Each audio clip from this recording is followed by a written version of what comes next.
We're alive. All right. Welcome, everybody. We are back. It's been 2 weeks. Well, it's been way longer for Allatour.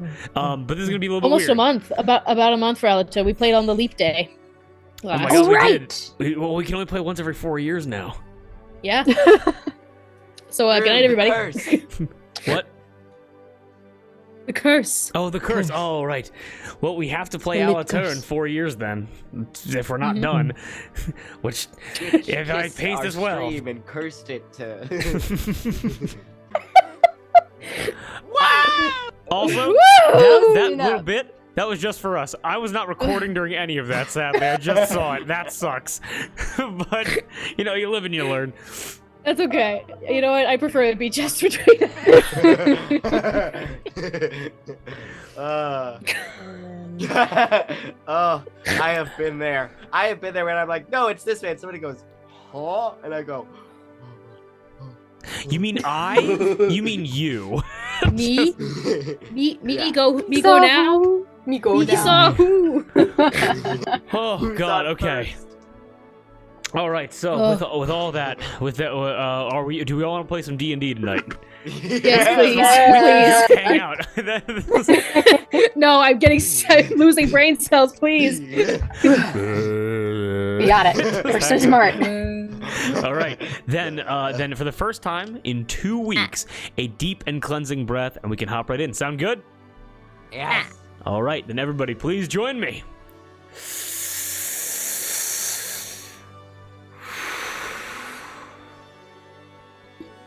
And everything after the breath is canon.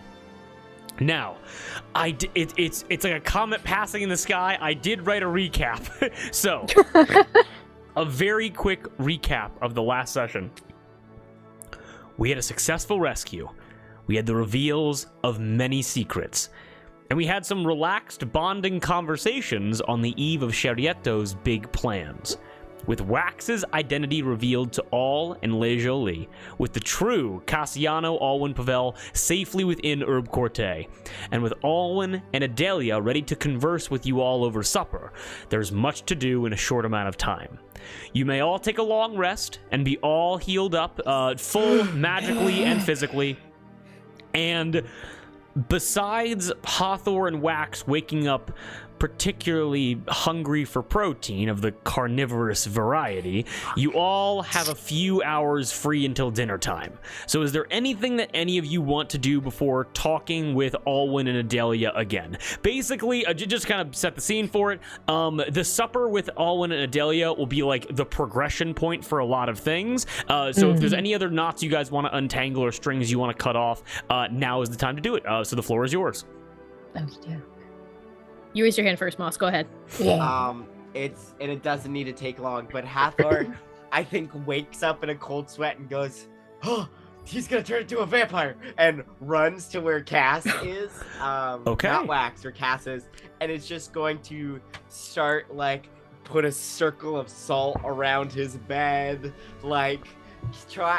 burn incense and be like, this door needs to have a silver, because, listen, they're gonna, she's still bleary-eyed, eyes bloodshot, just had the biggest nap of her life and doesn't know what year it is anymore. Yep. And it's so we need to make sure that he stays in this room and doesn't get out. Okay, so and the guards are just So Cherie's been silently trailing Hathor because she woke up in the same bed as Hathor. Yeah, Cherie, your eyes shoot open, and Hathor is out of the fucking room, immediately gone. So you just hear I haven't even put my shoes on, so you just hear my feet on the stone floor. Yeah, so Hathor, you rush down the lower sections of the castle, you bust into the medical ward, and immediately as you burst in, you can smell incense and peppermint and lavender and cedar and these aromas, and you're able to see the medical ward right now is relatively empty. There's not really much going on in here except for one bed on the far side of the room. And I'm gonna make a quick roll. Okay. And at the far side of the room, you're able to see, like, covered in blankets, like, not restrained or anything, but there's currently, like, in this medical chamber, there's one physician kind of, like, at, like, an alchemist's table. There's one physician tending to Cassiano in the bed, and there's one physician kind of, like, laying down salt and actually moving around Marguerite Pavel, who has come to visit her son. And besides all that, so you have that like whole conversation where you're like, and like the guy at the alchemist table like is trying to like every time he takes his quill up from his notebook to dip it in an inkwell, he misses like 15 words. Like he cannot move fast enough. And you get all that out. Yeah. Also, I think halfway through goes, Can I make holy water? I could probably make holy water for siege weapons. Oh god. Anyways, and it's just like a stream of like consciousness of being like, he needs to stay safe, and the safest way he can do is just staying in that bed. And so, okay, understood. And then pauses after like a solid 5 minutes of not taking a breath, looks over to Marguerite and goes, hello. Marguerite Pavel, you are able, because I have a little description of how she looks now, because Marguerite Pavel is never like fully clean, mainly because she likes working with her hands too much for that really to ever be the case, and so you're able to see like different than how she was more muddy when Wax and her like sat down and had that conversation. Now she's covered in like ink and powder and herbs from helping the physicians care for Cassiano, and so you're able to come over. And you're able to notice she has a small bowl of water with a cloth, and she's kind of like just dabbing off like sweat from Cassiano's forehead. And you come over. What do you say? Oh man. Hathor's just like it would be rude for her not to say anything, and so she is she introduces herself. She says, "Hi. Sorry about that. Sorry. We've got, I know this must be a lot for you. Just, if you have any questions, I can probably answer them, but also your doctors are very, very good, and they know what they're doing, and yes." And then Hathor will... Because I imagine we're not going to get a long rest in before they start attacking the castle. You will not, no.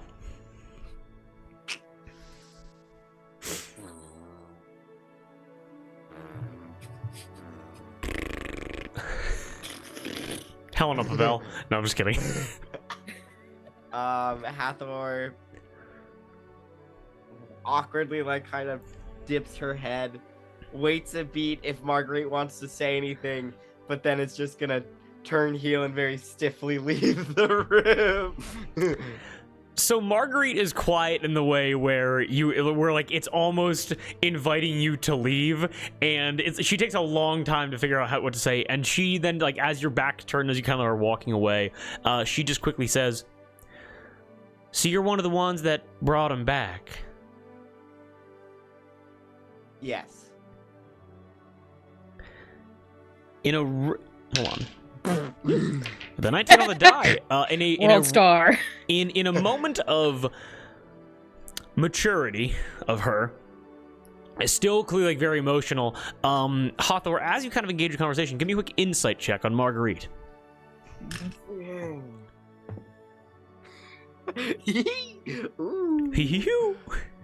Oh. What'd you get?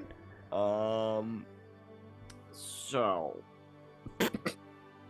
with my +6 modifier, it's a 7. She hates you. Understand. You got a nat 1? Okay. Yeah. That'll happen. Honestly, you get a profound sense of anger coming through her voice. And I will say it's like, although you're not sure who it's directed towards, this is a woman that is furious. With a nat 1, I will give you that, but some part of you thinks that it's directed towards you. That's the sacrifice of that nat 1. Oh, yeah. Hathor, you feel a hand on your shoulder, and you turn and see Cherie standing there behind you. And she just whispers to you, "I think it's best that you rest and leave the doctors to their work." I'm gonna get the fuck out of here. All right, and I escort her out with a quick nod to Marquess. Marguerite. Or no, but what's her title? She's a Marquess. Marquess. Yes, I believe so. Right, Yeah. Darby? Yeah, Yeah. I think.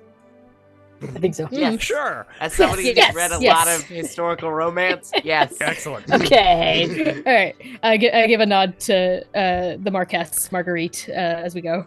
Shori, you give me an insight check very quickly on Marguerite, Okay. as she puts a hand up underneath her breastbone, and she nods back to you. That's a 19. With a 19, you see kind of tears welling in her eyes a bit as she momentarily locks eyes with you. And you're with a 19, which is an incredible roll for how charged the emotions are just in this room right now. She is incredibly disappointed that she was not that she didn't have a say in this scheme, number one. And number two, she greatly admires you for what you did, as she knows that you were instrumental in getting him home, even though he is in this state. Know what I mean? Mm-hmm. I don't say anything. I just give her another solemn nod as I escort Hathor out of the medical bay. As Hathor's advice is thoroughly taken, the last thing you are both able to see is as one of the physicians is able to gather the supplies for not the ceremony, but just the protective, hanging up clothes of garlic and things like making salt trails. Marguerite rolls up her sleeves and begins helping the physicians out to care for her son. And as the infirmary doors close, you both can begin walking down the hallway, connecting with these grand suits of armor, decorative against the walls.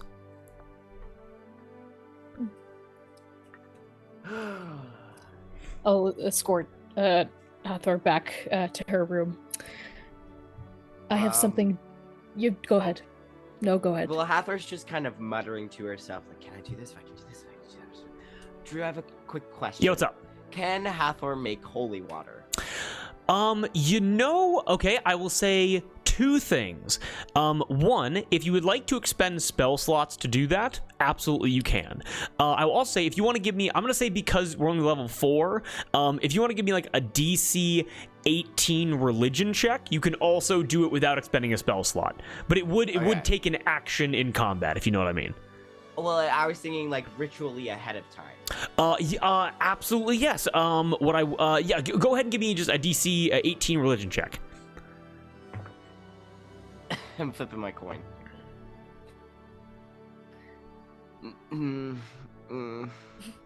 What'd you get?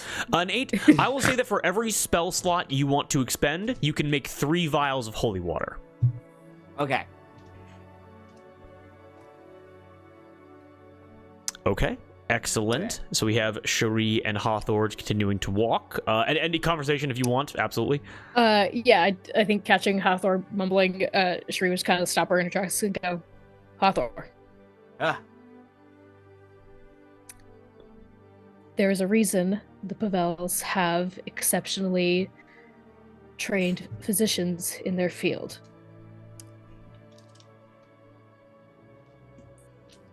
Take the time we have until we meet with the Marquis and the Lady Adelia and use it to rest and recuperate.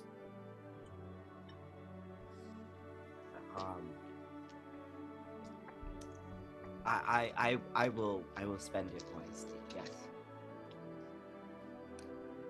Thank you. I have some business to take care of, but I will see you at supper. Sure. You slept good? Yes, I did. Did you? Insight check. 23. I don't need to know anything, just if you slept good. That's all you have to do. Yeah, she did. She did. Excellent. I dropped my dice. Did you sleep well? Yeah, it was probably one of the better nights I've had away from home. Inside check.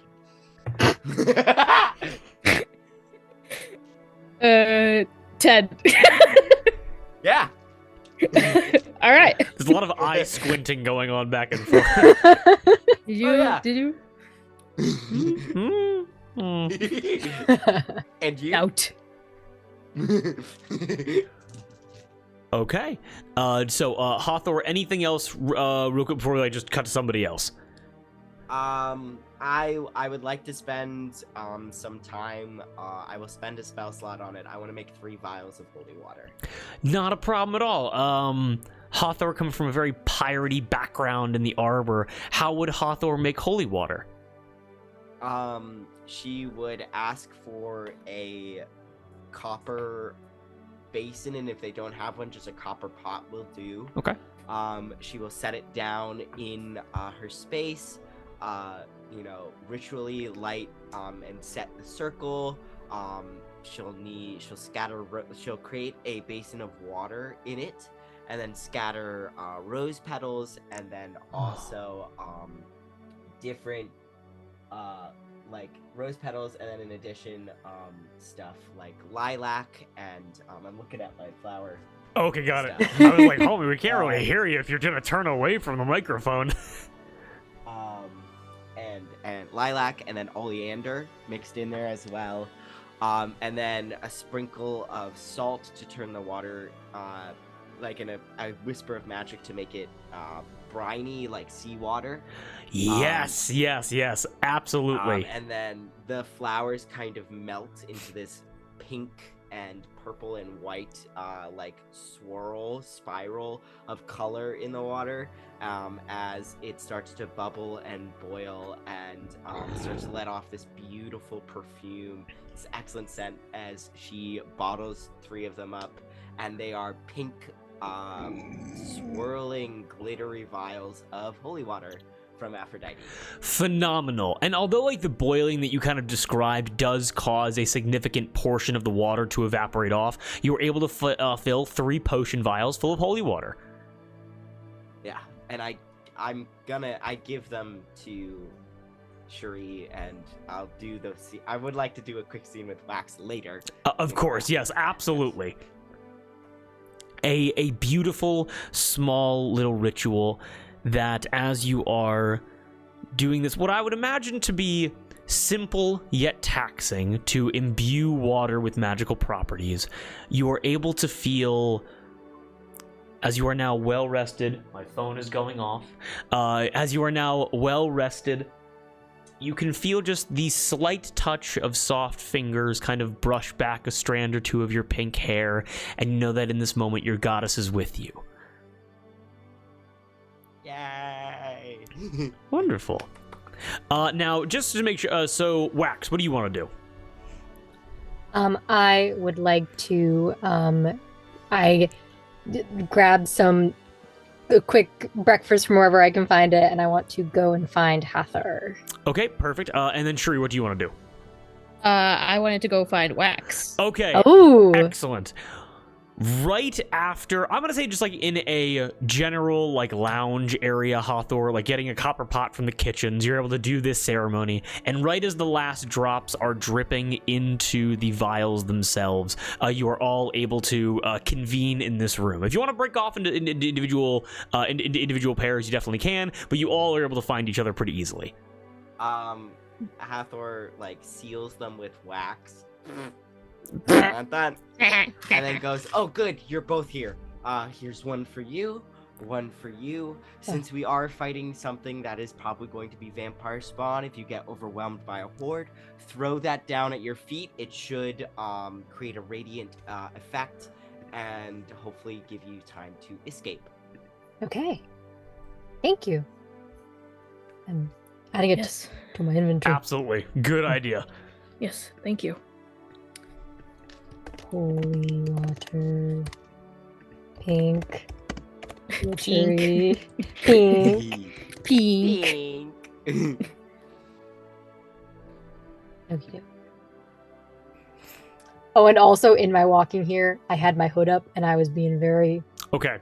because I still look like Cassiano. You have your hood up, and like some of the guards are like, "Oh, bonjour, shrouded man." It's not like I need to verify identities on the evening of a siege as you walk by.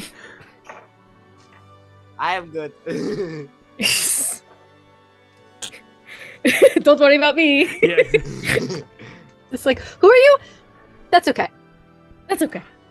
That's okay. You don't gotta know. That's don't like, hey, gotta some know. things are better left not knowing. Yeah.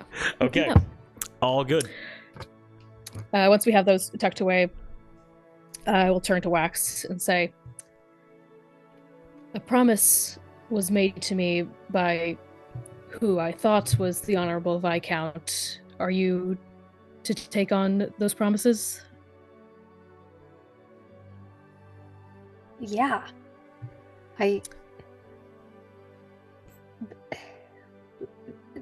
There were times that I was maybe putting on airs, I guess, but for the most part, even if the details weren't all accurate, I wasn't acting around you guys. I was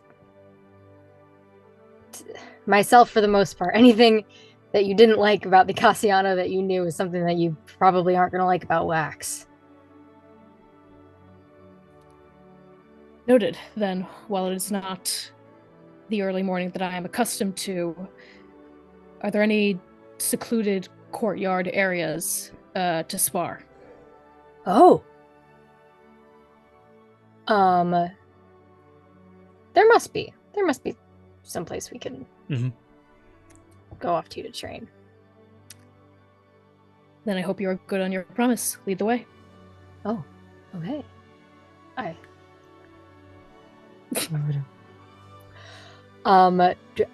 assume that I must know like layout slightly. Yes. And yes. I find somewhere secluded. I take the most out of the way path to get there.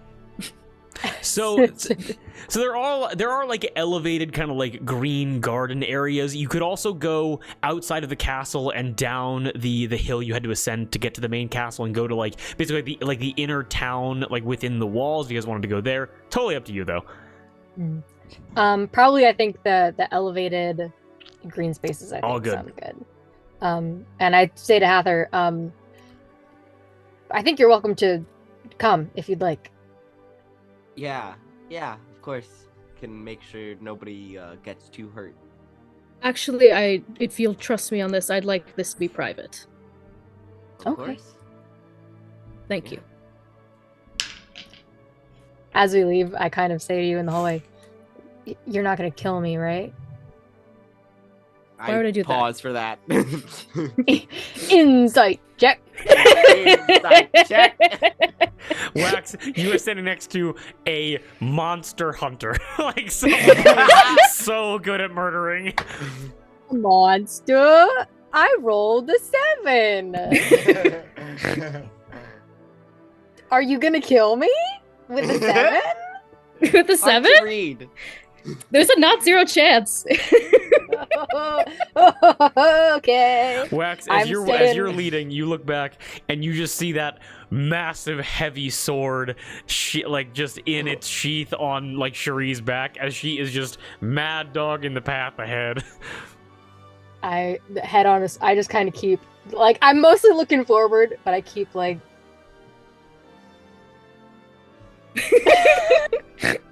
Making sure she's not gonna jump.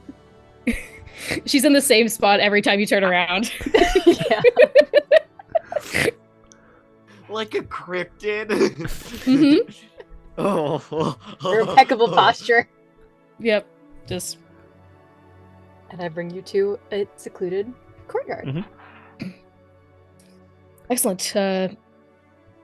She got like fully dressed for the day, but for terms of this, she will like take off her armor so she has like her like plain clothes underneath and just like starts stretching. The Wax has is no longer really wearing like all of the fineries of Cassiano. That it's sort of like the layers that were under all of like the fancy coat, the fancy pieces and everything, and looks at you starting to stretch and like kind of doesn't know quite what to do but starts doing what you're doing on a slight delay in the hopes that you won't notice that he's just like copying you. The same like looking and pretending not to look and looking and pretending not to look. What kind of check could I make for that to notice if you're copying me? Insight, perception, Athletics, probably. Any of the above, I think. I'll do athletics. Oh, 25. Oh shit! Yeah, I'm copying the hell out of you. As I'm going, I like, go to like put my arm above my head, and then I like switch last minute to like lock my fingers behind my back and like stretch to catch you on that. And I just say, so not only do you copy faces, you copy movements? Well, I'm not. I mean, I'm dexterous. I'm pretty quick on my feet. I'm good in a fight. I don't do a lot of this. So I'm just kind of figuring out the right. I'm learning. Learning is copying, if you think about it. Did you invent reading? I did not. Copying. Very well. I do not. You don't. I did not summon you here to. I did not summon you here to teach you something or for you to learn something. I merely want to get to know you.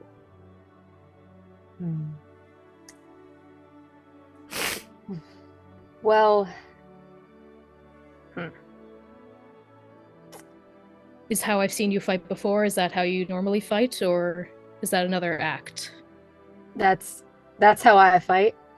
I don't think the real Cassiano knows how to fight. I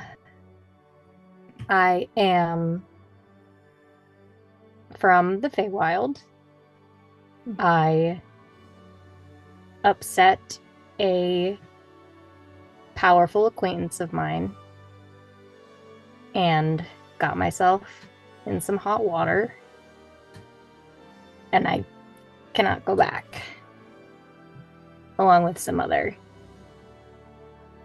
consequences.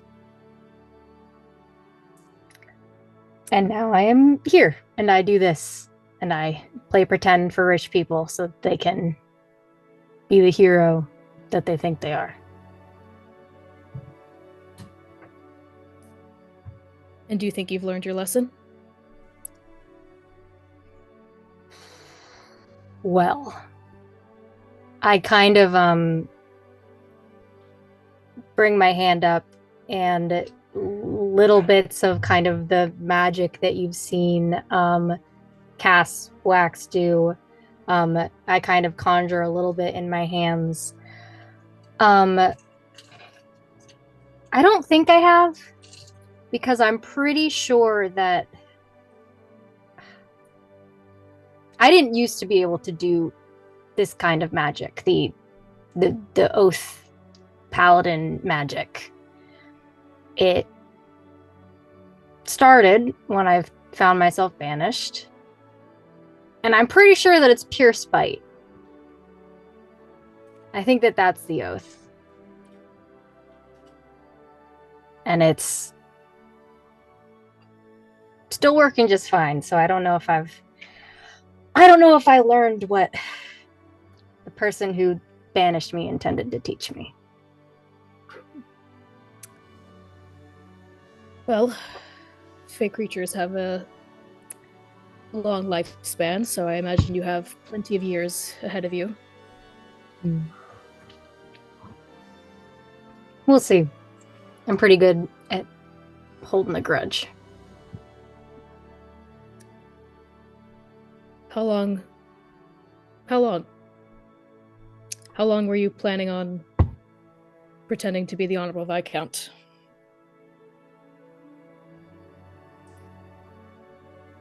There wasn't really a hard end in sight for me.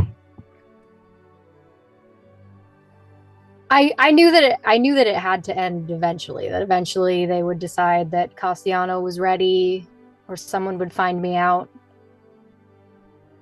But after a while, I felt like I wasn't the Honorable Viscount Cassiano. Oh, and blah, blah, blah, blah, with you guys. I was someone that you knew for real, that you knew like Cass. And I let myself pretend for a little while that that could be it forever, that we could travel around and fight monsters and that would just be it. But then it blew up, and now we're here.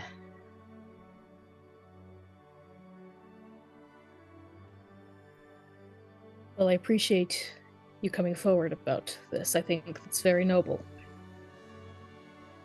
Man was forced a little bit.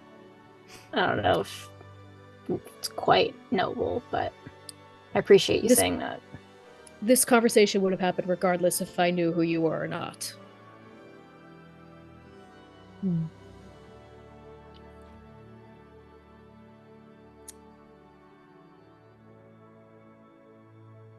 I don't trust you.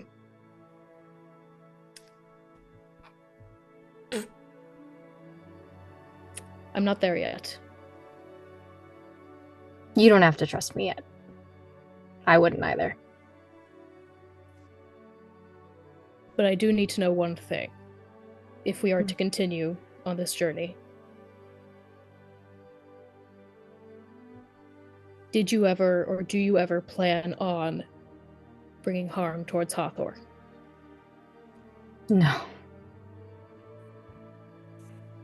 I won't lie and say I don't think I haven't hurt her with this lie. But you two are pretty much the only sure thing I've had.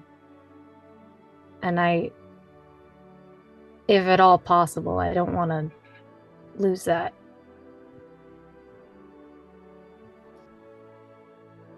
Puts out her hand. Then swear to me. Another oath, if you will. That you will do what it takes to ensure Allatour's safety. I clasp your arm in that kind of like... Say, Sir Cherie of House LaCroix, I, Wax the Candlemaker, swear to you that I will do all in my power to ensure that no harm comes to Allatour. Pumps our arms down once and then quickly lets go. All right. You do not have to stay here and train if you do not wish to. Oh, a promise is a promise, especially from a fae.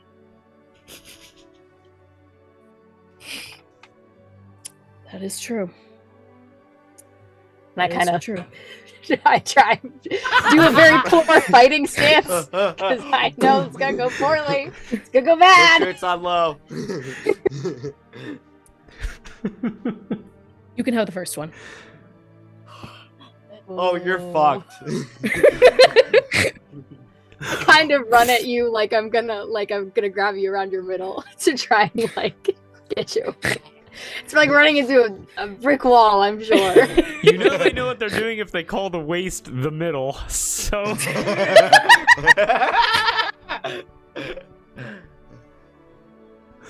Do I need to roll something? Do they need to roll something? Okay, here's what I will say. Cherie, make an athletics check with advantage. Okay. Follow me here. This will make sense. Yeah. Okay. Yeah. 23. Okay, perfect. Wax, you need to beat an athletics check of DC 23. Alright? Okay.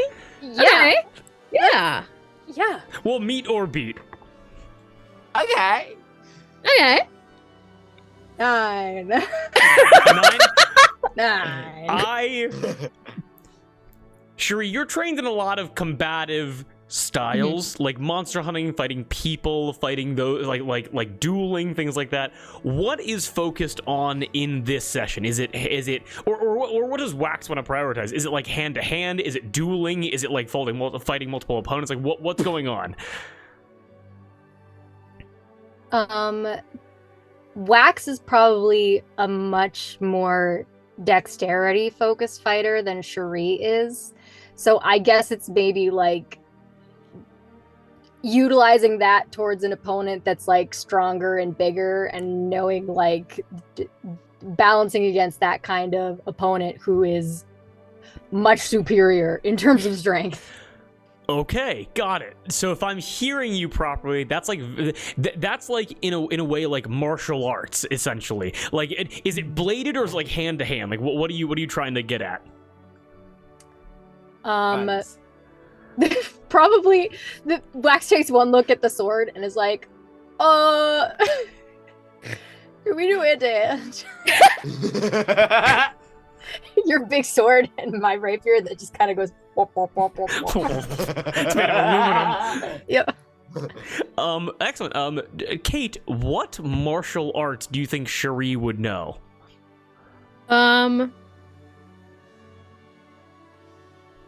I think she's flipped enough people that She knows she judo? knows. I think she knows judo. Okay, excellent. I'm not gonna lie, Wax. This 45 minutes hurts. Now, admittedly, there is a lot of like, I think you are taught in a way of like how to maneuver larger opponents using your own body weight, using inertia. But Shuri, with your incredible strength, with Wax not being weak, but being like smaller than you, it is a lot of just like hip throw. Okay, get up. Hip throw. Like. And that shit, you're not being hurt. You're gonna be sore tomorrow. There's no doubt about it. Like, this one I'll get you. I swear. Let's go. Okay. All right. Okay. Very well. That was better.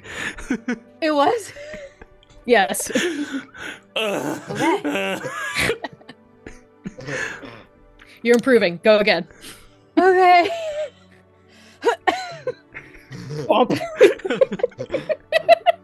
At some point, Wax is like, I think we have a siege tonight. What? What? Don't we have a siege tonight? Yes, that's why we are trading. Okay. Okay. I get back up. You can tap out at any point you wish. I'm gonna tap out right now, I think. Very well. But as I stand, I kind of turn to you, and I'm like, but thank you for helping me. Even if helping me is absolutely kicking my ass.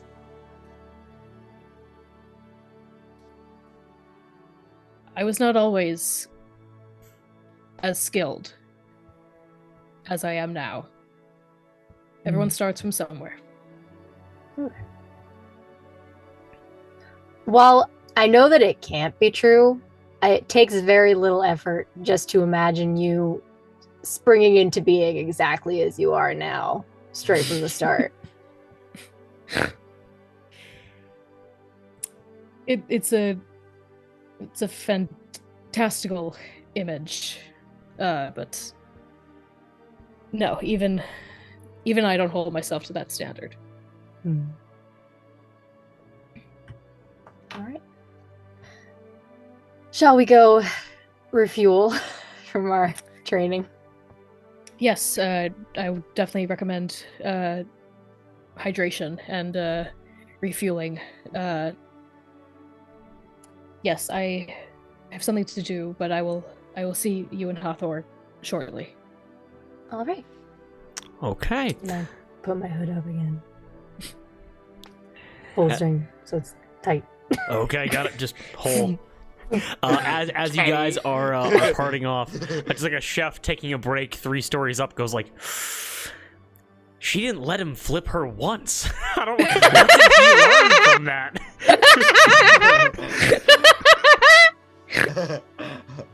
However, what I will say though, with wax being such a wonderful sport, because I've been thinking about that physical training, that Darby, wax can have advantage on opposed athletics checks against F in regards to being grappled. Now, if it's anything, other than being grappled, that won't apply. But specifically in like, if F tries to grab you or do things that Cherie tries to do, you have been, just through exposure, you've experienced enough of Cherie's manhandling that you're accustomed to it. I've been inoculated! Yes! Yes. Could you, the raw fucking nature of it's like, I'm gonna beat you. I've trained so hard. It's like, have you gotten vaccinated, man? Against F. Let's go. Let's go.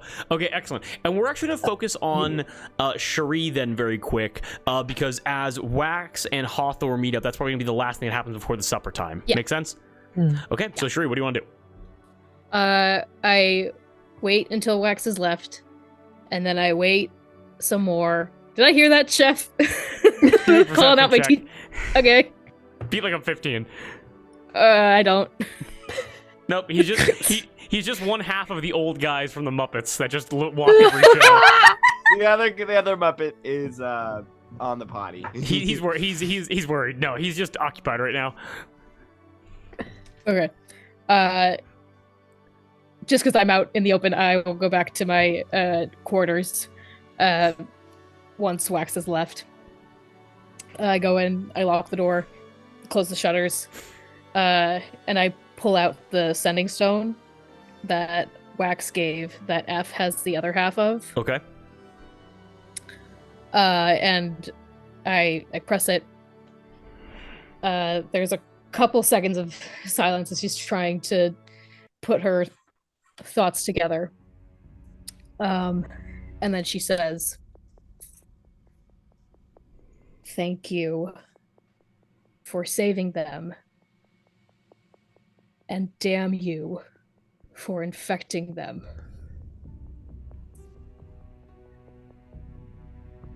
The connection livens, and you're able to hear back. If we want to discuss semantics, I didn't infect them.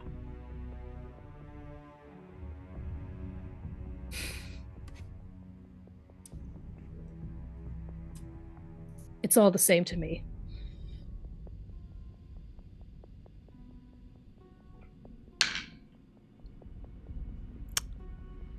It isn't. And we both know that.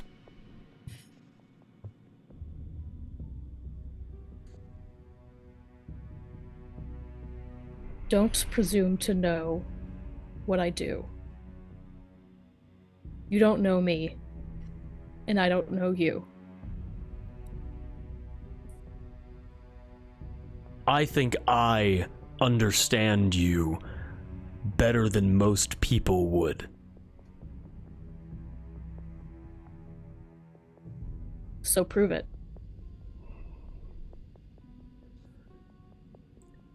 You are a quitter.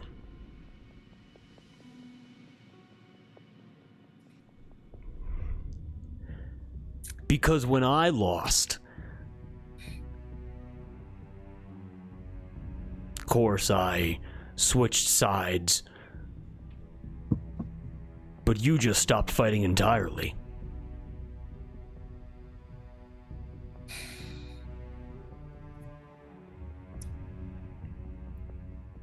It is a gift that I'm having this conversation with you right now. You wanted to talk, so let's talk. As a gift to you for saving them.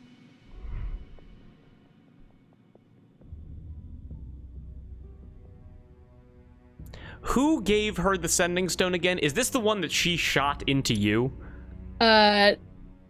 No, this is the one that we had that I shot into her.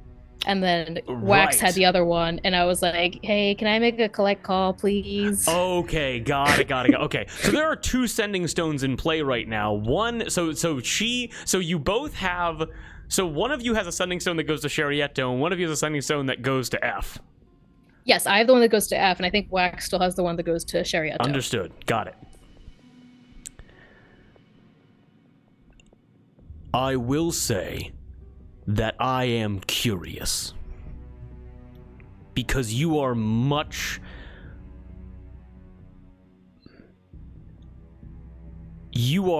incredibly different to the small one.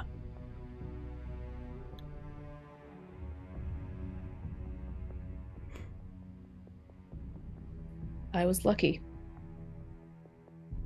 I was fortunate to be saved.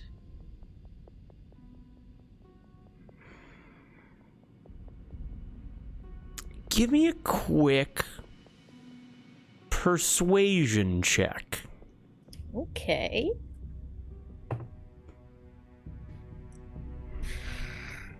Seven? Flip a coin. Okay, all right, you heard the dice move. Nope. Sticking with a 7, because that was a nat 1. Okay.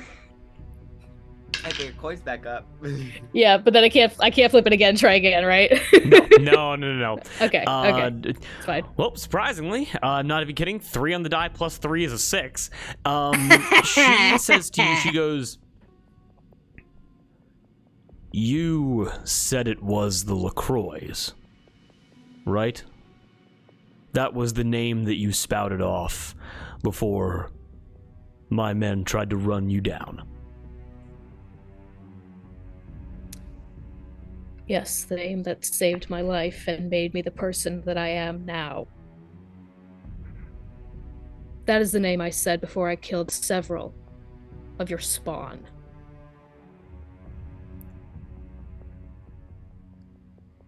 Then you are right. You are lucky. You are lucky enough to have had the opportunity to stop fighting. Some of us never had that luxury. And I think at some point, some of us became obsolete. Because I think you got in the little one's head.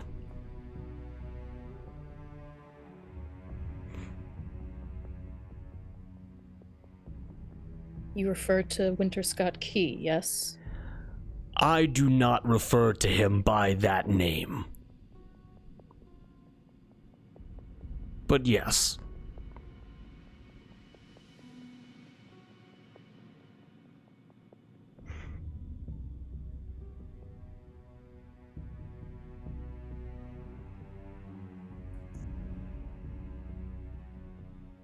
I won't presume that you'll tell me whatever the two of you and whoever else he's recruited are planning, but like I said before, whatever that is, you can leave me out of it. I'm not interested.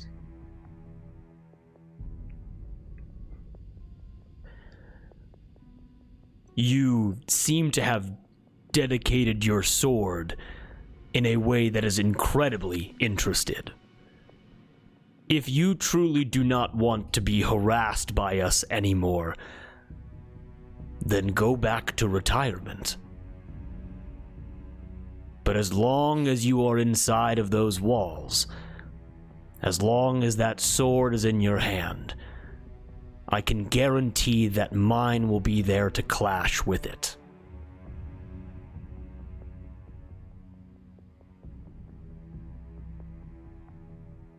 I say that I'm not interested in the sense I'm not interested in your cause.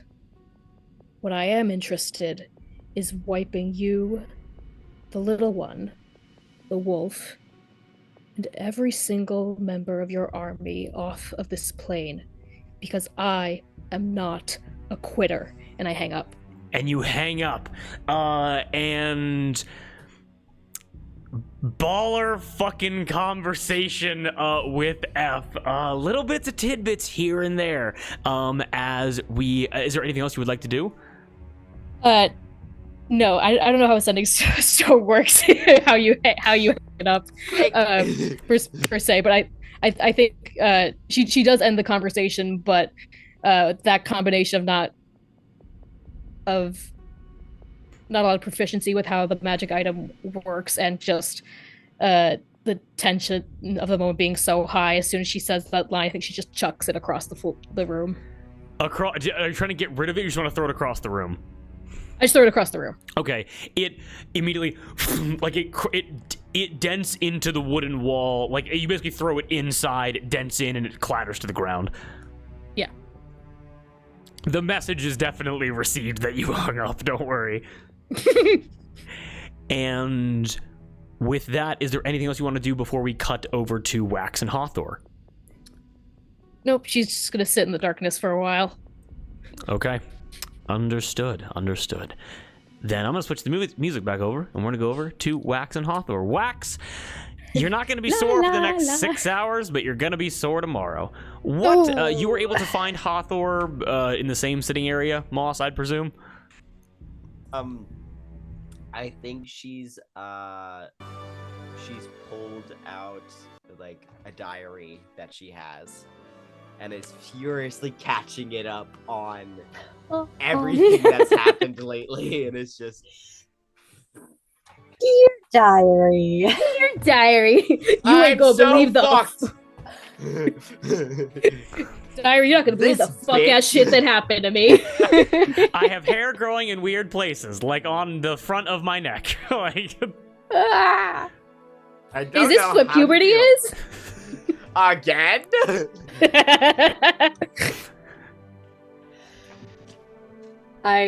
Wax pokes her head in, has like the hood drawn up tight around their face, and it just goes, Cherie kicked my ass!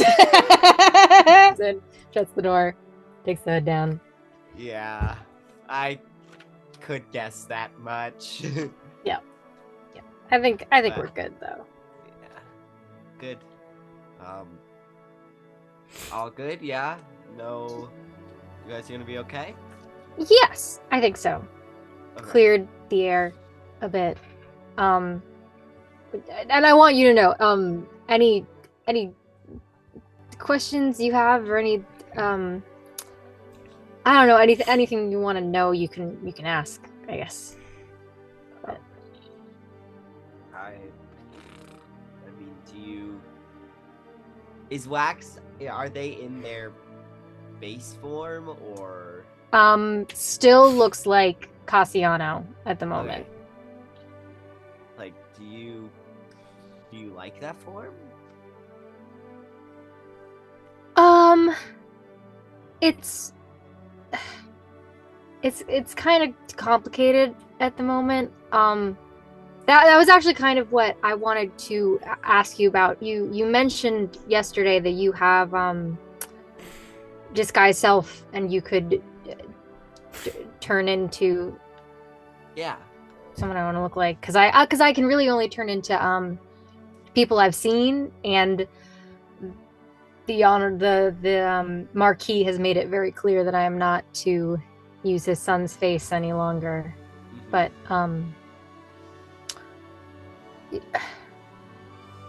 you know how I mentioned I was banished from where I came from? Yes. So I'm from the Feywild. I lived there for most of my life, and I was banished because I upset someone very, very powerful, and it was kind of less of a banishment and more of a curse kind of situation. Oh, okay. And part of that curse is that I can't return to my original form. Oh, okay. So are it's, you? Sorry, are you? Just so I understand, and if this isn't the right term for it, please let me know. Are you a changeling, or do they have a yes, different? yes. Okay. I'm a changeling. I've worked with a few back at the temple. We get a lot of different people coming through those doors, so probably seen most kinds of people.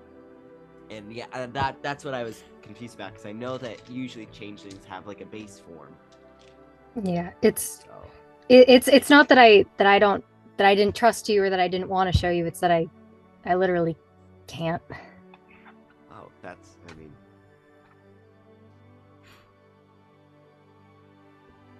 But if you could help, I kind of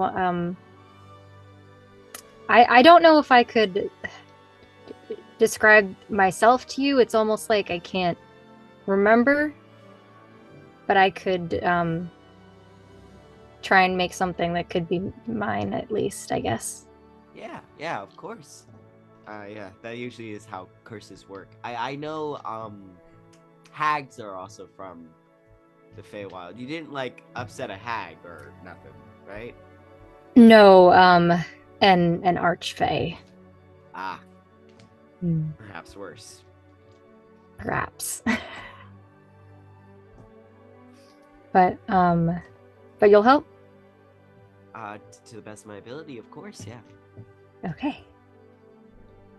And kind of starts describing features, almost kind of using Cassiano as a base, kind of, and describing like things changed, I guess, so that it's not from like nothing at all. Mm-hmm.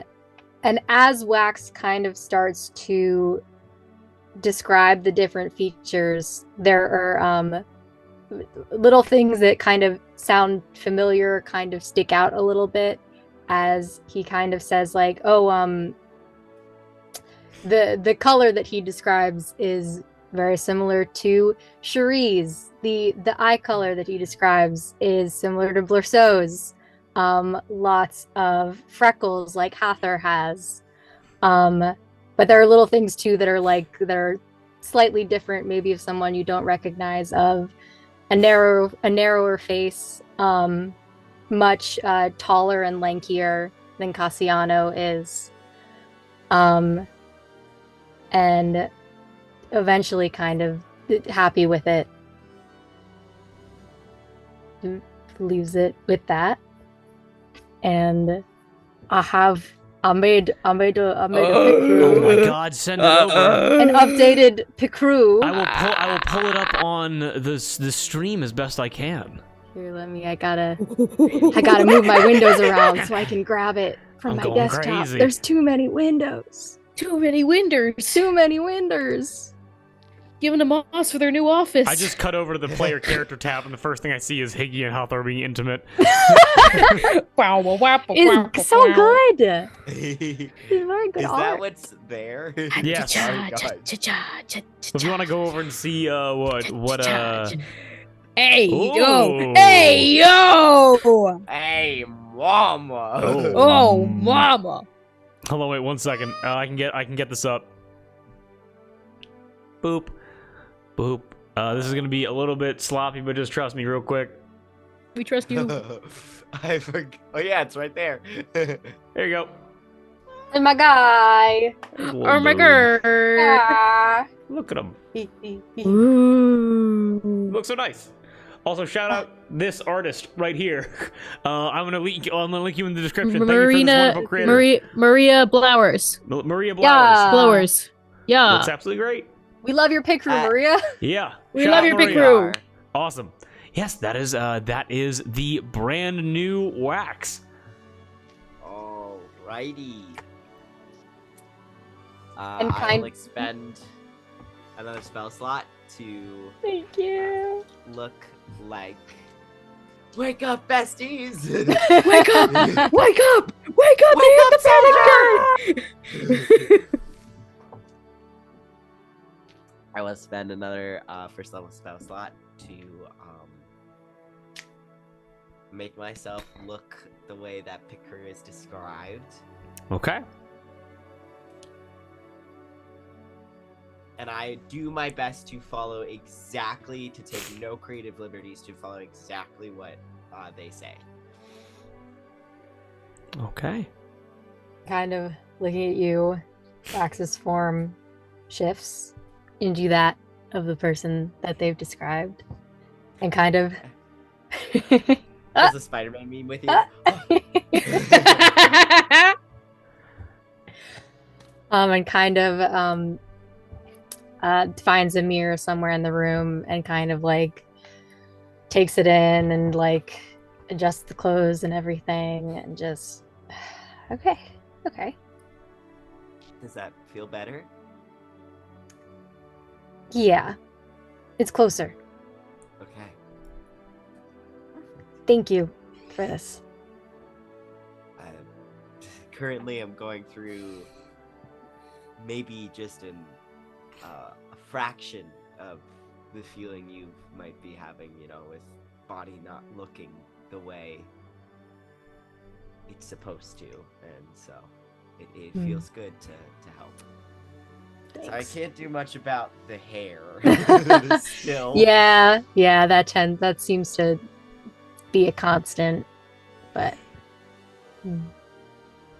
we'll fix it. We'll solve it. Yeah. All right.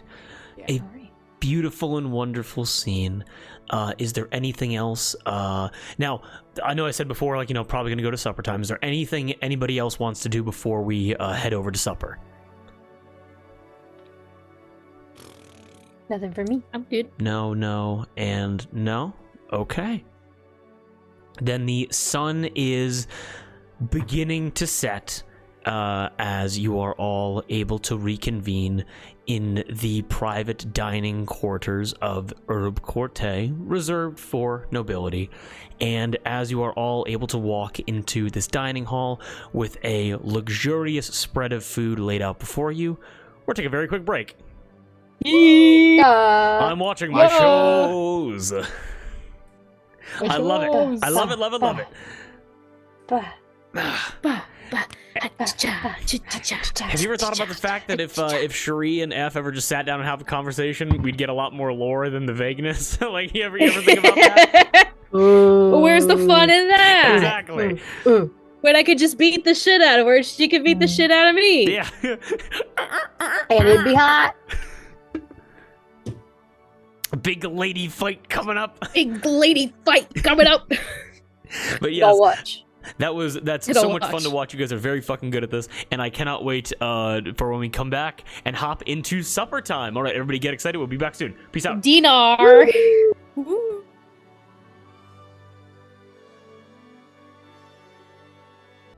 And we are back. Okay, awesome. So, time for me to describe. Time for me to describe without the food. Have me to describe. As you guys walk in, again, very long banquet hall, like just banquet table, essentially, able to hold at least 12 people. And there are seats set up on the far end away from the door, with Alwyn at the head and Adelia right by his side, and a complete plethora of meats and grains and cheeses and bread. There's like grain, like potato mashes, and there's like fresh black bread and white bread. You're able to see like pork chops and steaks and like quail and like chicken legs and things like that laid out around. There also are vegetables here and there. But the moment that the scent of the meat hits you both, Hawthor and Wax, although I would like to hear what everybody would like to eat during this supper, I will say meat is probably something that is difficult to resist for both of you. And what you're also able to see is that Adelia and Alwyn are here. Marguerite and Cassiano are not in attendance. Okay. And also, the youngest is probably not here. Helena is also not in attendance. No. She's at the head of the table. Yeah. My name vital is to the King plan. Knightley now. I've I risen am through the in ranks. charge. So yes. So whoever wants to go first, if you have an idea, you may sit wherever you wish. With just kind of guards stationed at doorways in a relaxed position, as it is all among friends.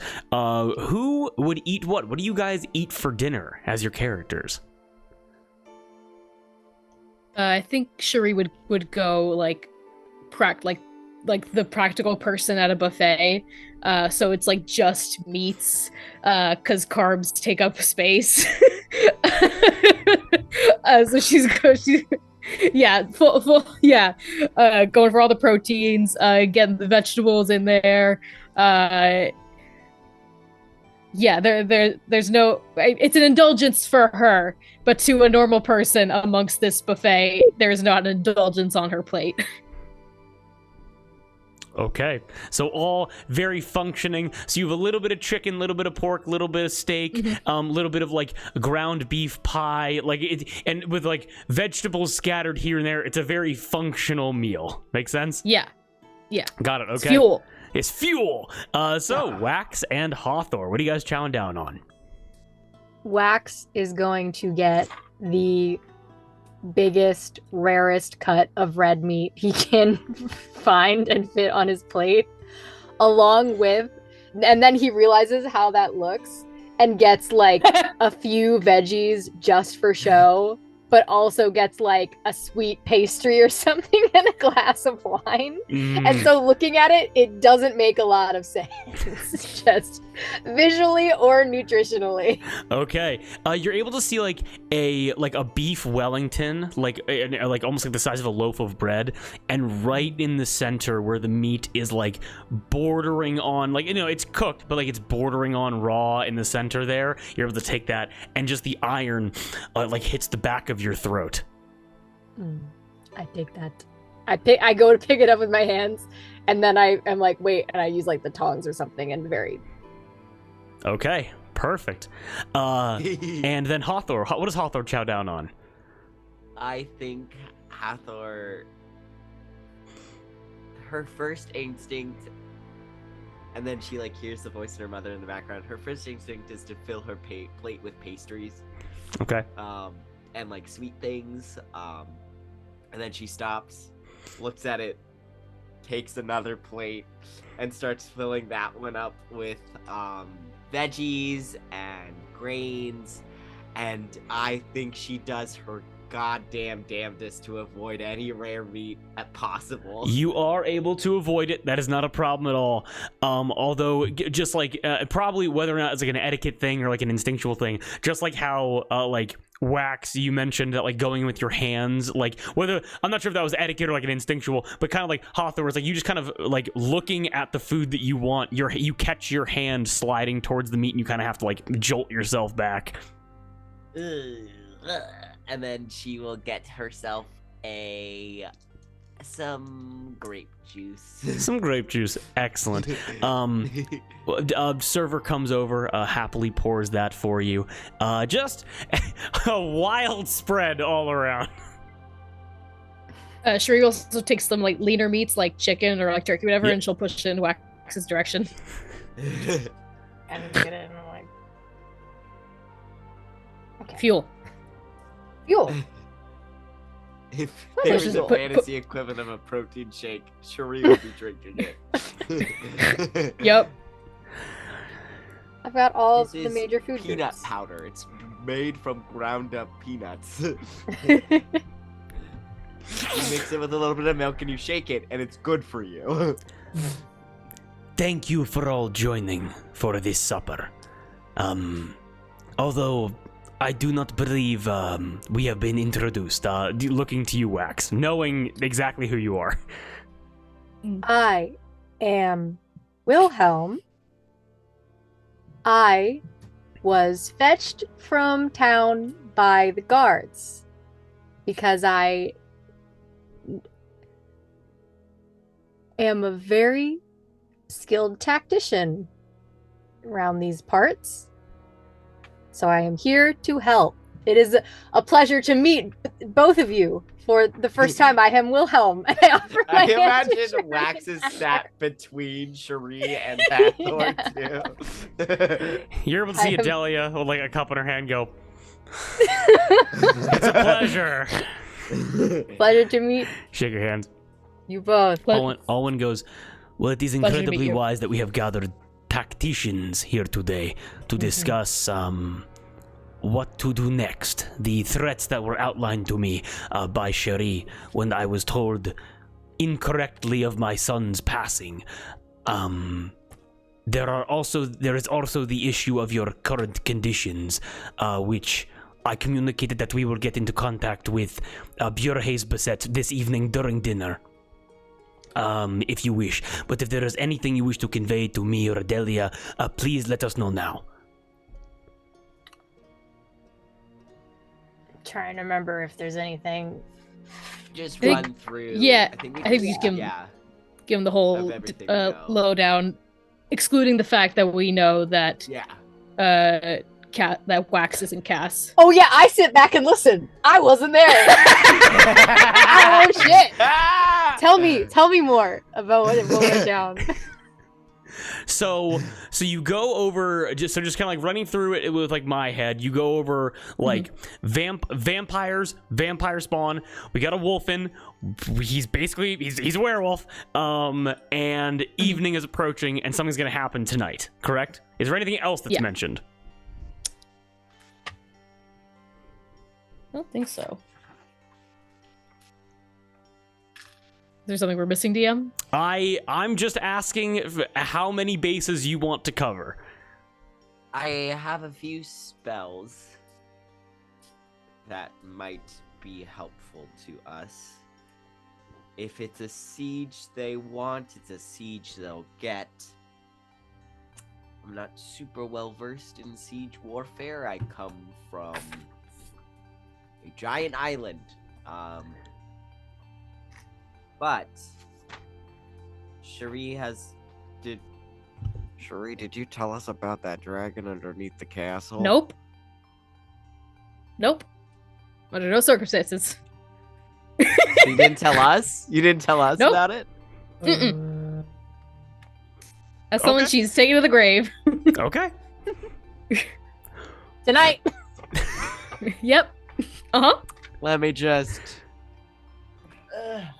back up the car here. Oh, sometimes the funniest thing in improv is just saying no as hard as you can.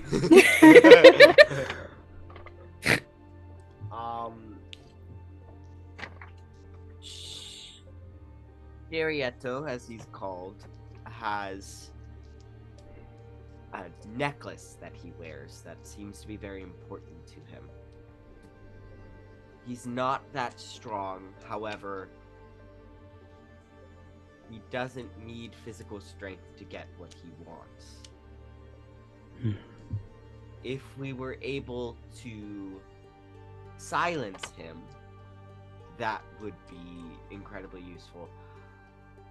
But in order to do that, we have to know where he is. And so I have a spell called Locate Object.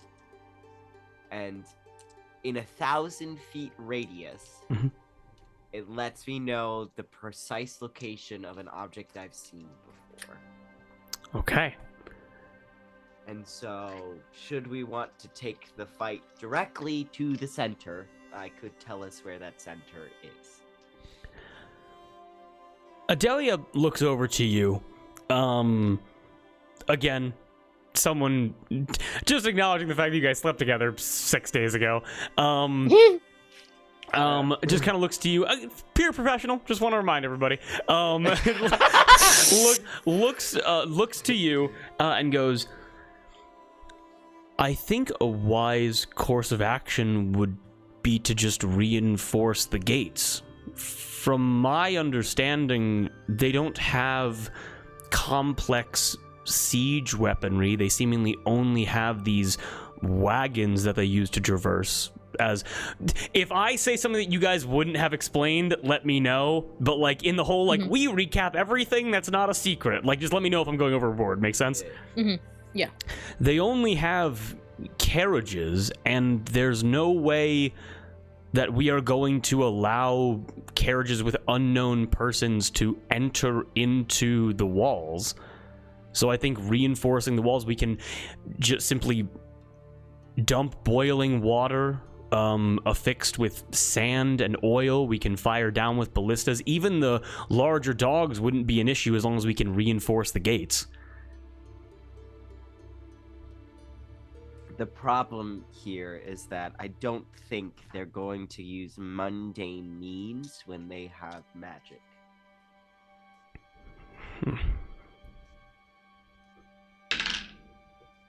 That is a 17 on the die for an intelligence check from Adelia. You guys explained vampire spawn, correct? Yeah. Yeah. So we are dealing with a creature who, old as he may be, is a werewolf with two great hounds, with two giant carriage-sized hounds, as well as vampire spawn. From my understanding, the vampire spawn, they could attempt to scale the walls, but we are prepared for such an event, as we have instructed the guards to be just, before any larger preparations are made, we have trained our people to be prepared in such a case if that were to happen. But I cannot imagine that, Sir Cherie, from your report, that maybe 24 remaining vampire spawn could be that much of an issue. Are we sure the gates are the only way into the castle? No secret entrances, nothing like that. Gates are the only way in. Give me a perception check. A persuasion check. I need to... Sarsaparilla, now! Stat! I need 20 cc's of sarsaparilla stat already. Straight into the veins. Let's do this one. Just look at her like... Me? It's like if you're so the gates are the only way in? 16. Prove. 16? Proof. Yes. Adelia quickly says, there are... Looks to her father, looks back to you, and goes, there are access points within the castle that allow for people to move quickly and quietly. Now, those are ancient and largely towards the earthen center, like subterranean effectively. But for the walls themselves, any such gateways that would be clandestine have been sealed up for generations. Okay. If Chariotto is ancient, and this used to be his, then he likely knows them quite well. Does his name ring any bells for you, my lady and Sir Marquis? Both Adelia and Alwyn look to all of you and shake their heads and say no. And with no insight check necessary, this seems like a fully honest reaction from them. If you want to make a check to glean more, you can, but just like DM to player, they seem to be clueless about Chariotto Pavalakwa outside of the Pavel in the last name.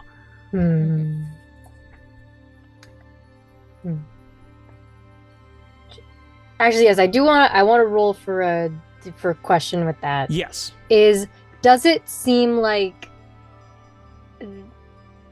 not that their confusion and lack of knowledge is not genuine, but is it like natural, normal, like, oh, I've just never heard this?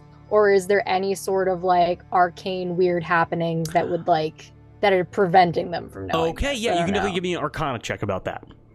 Guidance. With guidance. with kindness. We don't say. Not gonna matter. Boop, ba-doop. Oh, maybe. Well, it's an 11. How do we feel about an 11? Well, I'll say that with an 11, in terms of Fey magic itself, you get no sense of any kind of modified memory or of any kind of, like, what is it called? Like, fucking illusory spell that would have overtaken their minds to make them forget about Sharietto or anything like that. Okay. Now, whether it's something outside of Fey, whether it's just like a basic lack of information, again, you wouldn't be able to discern that, but you know it's not Fey related. Okay, cool. So, you mentioned the tunnels. Specifically, the tunnels used by the servants to maneuver themselves around the castle without being seen within the grander halls. Would it be wiser for us to reinforce the gates or to reinforce the tunnels? You've built a reputable fortress over the years. I think it would be wise to add some of that to the tunnels. All right. Alwyn immediately pulls one of the brands in the room with you, pulls him over, quickly like whispers in his ear, and the brand goes, he stands up as Alwyn goes, "We are going to assign a baker's dozen of brands to the tunnels just to monitor and be on the lookout for anything. They will have a system of torches and bells that they will be able to use to notify each other as well as ourselves." Not an invading force. That's not the size of the threat we're facing, and so I can't imagine they'd enter through any other way but the one that allows for pinch points and secrecy, and you know, it would be ridiculous to fight openly just with the group they had, and we blew up a sizable, well, no, not us, but a sizable portion of their group has already been taken out of the fight, and so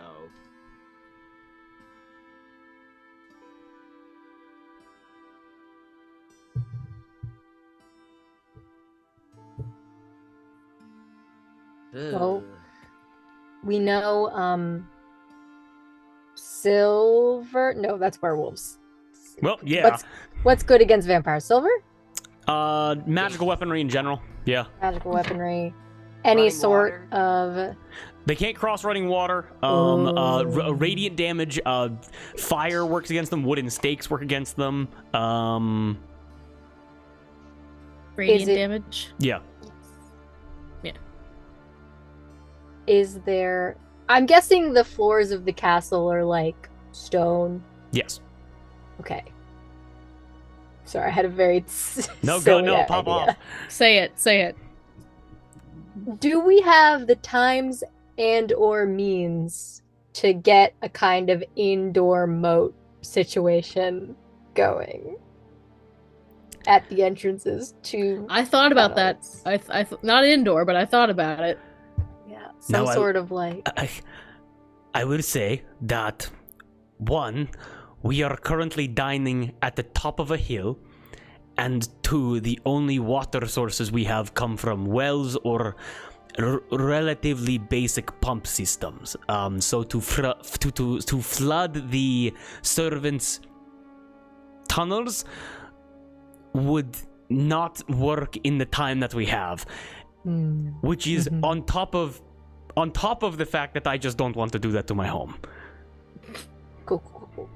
Valid. Absolutely valid. It's something to think about for the That future. is true, yes. Indeed. Thank you, Wilhelm. You're welcome. Yes, thank you, Wilhelm.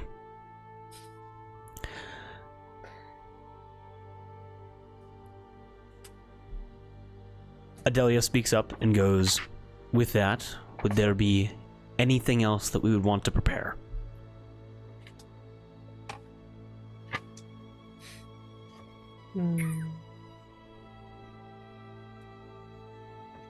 I'm trying to remember what kills vampires fully.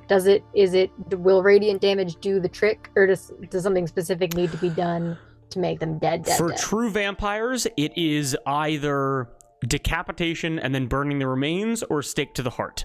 Any other fire also works. Just I'll say the fire are a little more flexible about that. But other kind of damage, although it will be, it can reduce max HP, and I've already taken that into account. It will knock them to 0, but if it is any kind of if the remains are just left to their own devices without precautions being taken, they will be able to reassemble themselves as if it was non-lethal damage. It isn't instantaneous, but it's effective immortality unless certain steps are taken. Do you perhaps have wooden stakes, wooden weapons, or furniture that you won't mind if we destroy to make stakes? Adelia calls a brand over and goes, yes, the chair room has finally found its use. Go just start. I mean, if we have just a pile of logs, we can probably very easily make those into stakes too. No. It's time for the chair room to serve its purpose. Go start breaking off the legs of chairs as quickly as you can. And the brand goes, The horror! and it rushes off to the chair room. The Pavel chair room and the Terraborg family monthly tables. Whatever that was. Oh, wonderful. As so a brand goes off, so one brand goes off to fortify the tunnels, and another brand goes off to effectively start making wooden stakes, which will basically be so the way that it's going to work in this, they are daggers that if they hit will do double damage to vampires. Ooh. So instead of 1d4, you'd roll 2d4. Nice. Happen to have like a church or a temple here within your city walls, or? That's a great question, actually, that I did not take into account. They look and they go, there is no place of worship within the castle itself. However, there are places of prayer in the villages within the walls, within the city within the walls. Okay. Do those priests happen to have any holy water or anything like that? Alwyn looks at you and just says, I cannot say that our priests are as prepared as where you come from. And perhaps they do not even have any magical abilities whatsoever. Again, it is to find a healer as proficient as yourself is rare around here.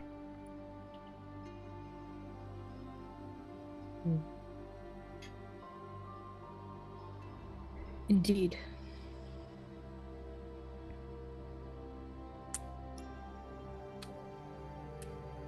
Where would it be best for us to be stationed?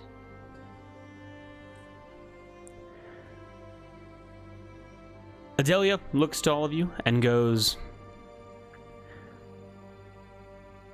Cassiano is going to remain in the medical ward. Alwyn speaks up and goes, Marguerite has chosen to stay there as well. And give me an insight check as he says that.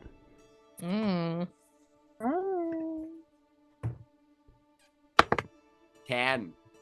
16. 16? 8. 8. Wax immediately so in tune with drama, you immediately are able to recognize, oh, Marguerite and Alwyn are on the rocks right now. Ooh. Can I kind of infer, Maybe. does she know now about the scheme situation? 100% yes. Okay. Cool. With what Hathor experienced and with that little bit, you can infer that no problem. Oh. Adelia then pipes up and says, Helena has been confined to chambers. We've given her a fair spread of food.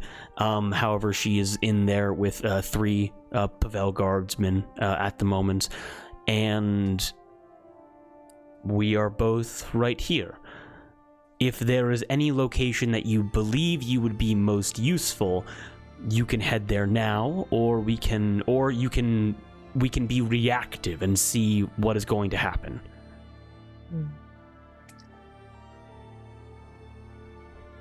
Were all of the tunnels for servants, or was there any one that was maybe meant for the nobles?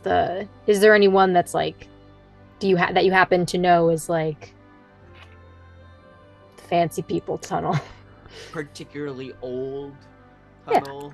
Yeah. There is one tunnel that stretches underneath the width of Herbe Courte. There's a stairway descending down, and then a long straight passageway, and then a stairway ascending up. And it always confused me because there was carvings and elaborate stonework of Fey ancestry down there.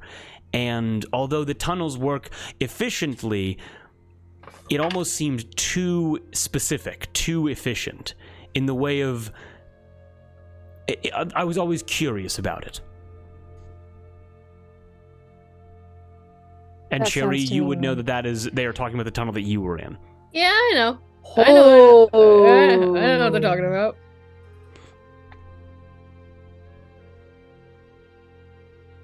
That sounds to me like maybe our best guess at where they might come through. Potentially, but my understanding is that there's no point of access down there. Again, it's strange because it only leads from one end of the castle to the other. And there's no split off points to lead to kitchens or barracks or bakeries or any place that servants may have to move to quickly without the proper ornate halls.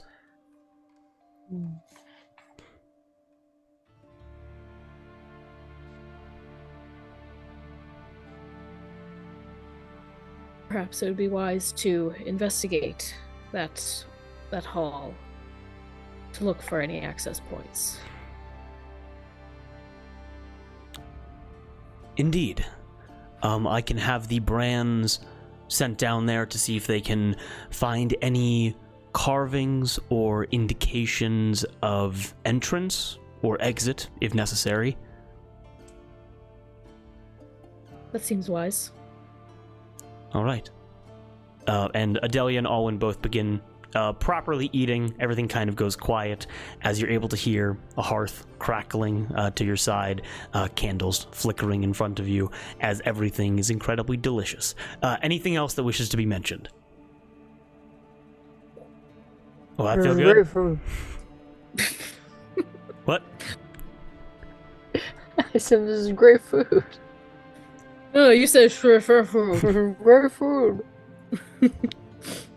Winston, I am so incredibly happy to hear that you say that. Wilhelm. Gesundheit. Thank you, Marquis. Sir the Marquis. Of course. And then I shut up. Eating, shutting up. Anything else, Sherry or Hathor? Nope, it's just Um, eating. I think Hathor just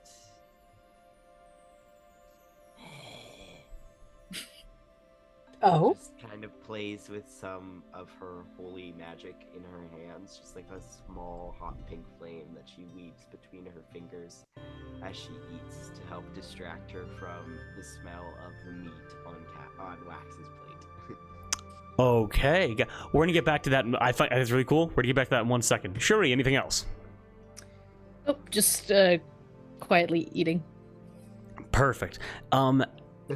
Just as you are all getting to the end of your meals, Alwyn looks over to you, Hawthorne, and sees you playing with that magic in your hand, and is able to see that, and he wipes his mouth very quickly and goes, Of course, yes. I said that during supper we were going to contact Björhe's Beset. Oh, yes. Before, as we are all gathered here, I think it is appropriate. Is it all right if we contact him now? Yes. Of course. Yeah. All right. Alwyn, let me just get to my notes very quickly. Alwyn stands up very quickly, and he goes over to a nearby, like, bookshelf in the way of, like, you know, decorative books, like tomes that you can, like, pick out and kind of, like, read from in like, a way of entertaining or impressing your guests with your, like, literature knowledge. And he actually reaches behind the bookshelf, and he unhooks something from the wall, and he pulls it out and reveals a painting. Standard painting, maybe like 30 inches, like, you know, 30 inches by maybe about like maybe 12, like 18 inches, like pretty like medium size basically. And you're able to see, all of you, that this painting is of an underground chamber. It has like rounded walls, like a stalactite ceiling, and like a wide open area, like just leading upward. And in front of these like rounded walls, you're able to see workbenches and alchemy supplies and lockers full of magical items. And rest in peace, Tony. He's not dead, but he's not here. For those in the know, this is the same chamber that Blurceau delivered wine to Björhe's Beset in. And he said, if you would all like to join me out of your seats, this acts as a way to speak directly into the chamber, where Björhe's often is. Of course. Yes. Anybody else want to go over and just check it out? Oh yeah, definitely. Okay, killer. Everyone kind of like, Adelia, Alwyn, everyone kind of like gathers around like the head of the table, and looking down at the painting, he pokes it.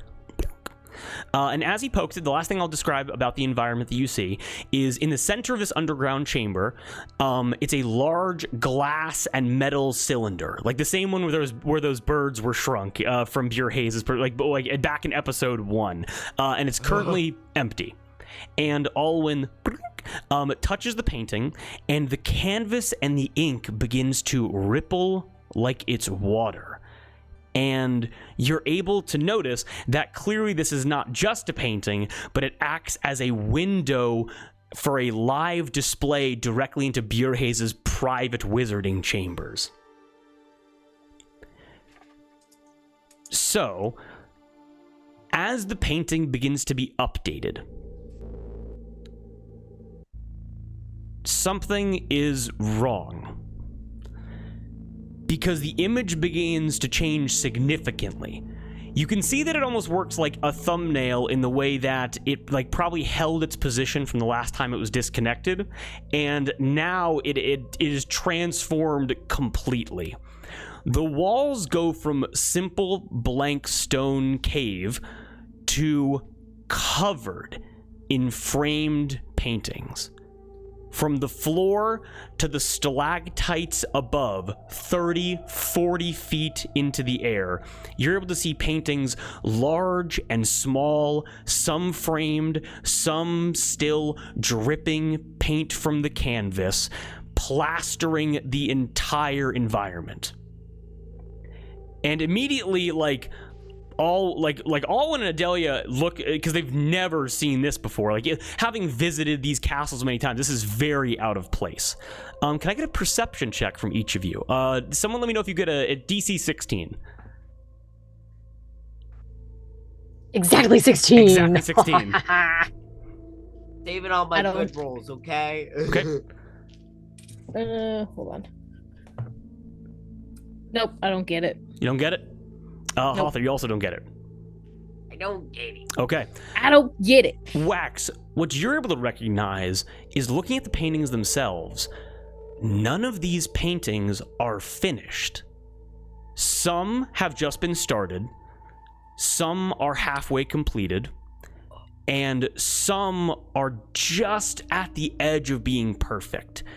But with all of them, something is missing. Okay.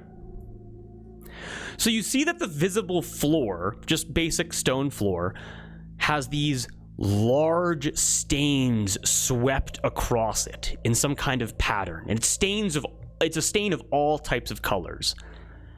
And you're able to see that the main metal and glass cylinder in the center is completely visible. No paintings, no stains, no patterns.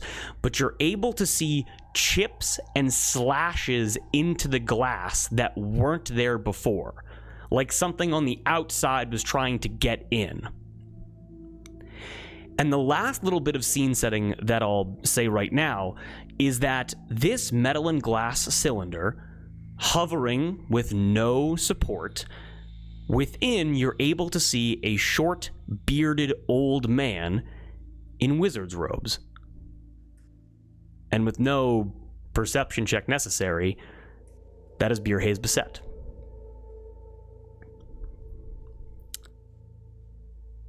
There is silence, and then suddenly, you're able to hear like feet moving incredibly quickly, and rushing into frame, a figure that is most certainly not Bierhaze Beset grabs onto the painting on the wall. And he's breathing heavily, and he's sweating, and his muscles are swollen and pulsing in a combative state, and his tusks are covered in either blood or some kind of ink, and his white hair is stained with every color under the sun, and you're all able to see a well-armed, well-trained orcish warrior rush into the frame, who you'd all remember from the initial Council of the Harvest Day disaster.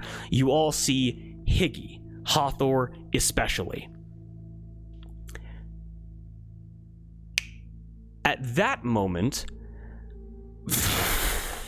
the doors of this banquet hall begin to open. And as the doors begin to open, you're able to see 3 figures step in. Nothing too crazy. A basic Pavel guard, some man with like some kind of satchel across his torso, and like a brand escorting them. The Pavel guard walks in and steps up and begins speaking to Alwyn. And I want Hathor, I'm going to exclude you from this because you're probably focused on the painting right now. Wax and Sherry to give me an insight check on this Pavel guard that steps up to Alwyn. I threw it on the ground. I threw it so far away. What a park so far away. Sorry. It's only a 5. Okay, 5. And Remember coins. Remember. I'm gonna flip my coins. coin. Remember coins, I okay. flipped mine for the last one. But Okay. you rolled in that one, so it. went No, back. we're Okay. we've gone Don't worry, through it. guys. I got a 5. Okay. This guard is able to look at all of you, and he begins kind of like whispering in Alwyn's ear. Cherie, this man with the satchel across, kind of just like across his body, he steps up, and give me 1 second just to make sure that I have all of the information here correct. You're able to see he has a yellow beret and like purple and white striped pants, and he carries like a backpack and like a satchel with him. And he steps up and he goes, "All right, there's it, Cherie, correct?"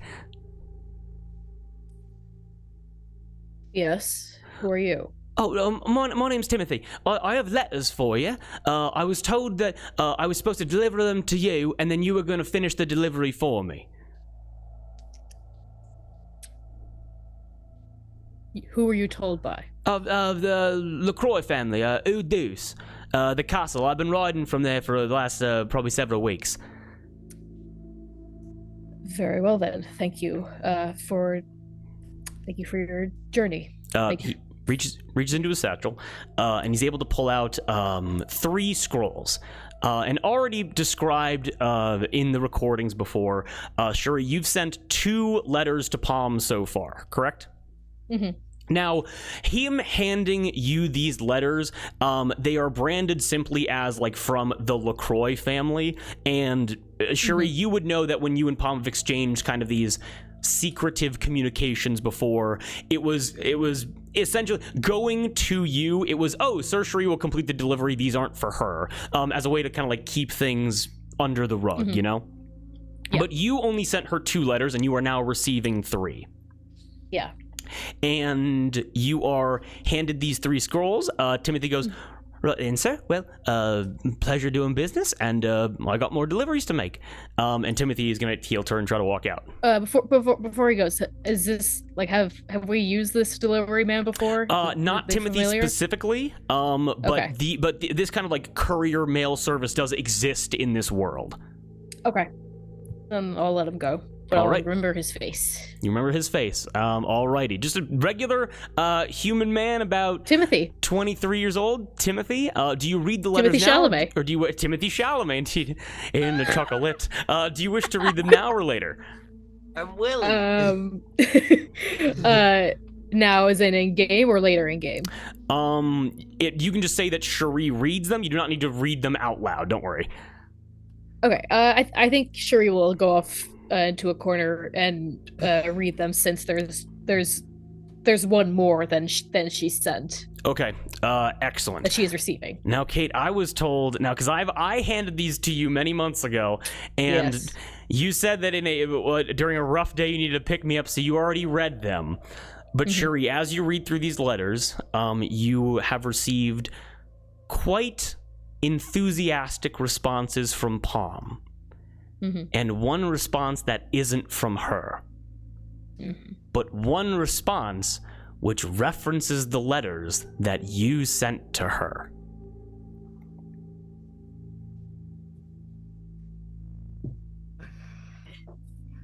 Oh, she's getting them. As Oh, Sh- please. It is going to be number I thought you were 3. going for a Yeah. pause. The third one To references. reference my code. Yeah. References something that I said or that Palm said. Just references that you guys are having communications. Oh, yeah. Code. Yes. Da Vinci?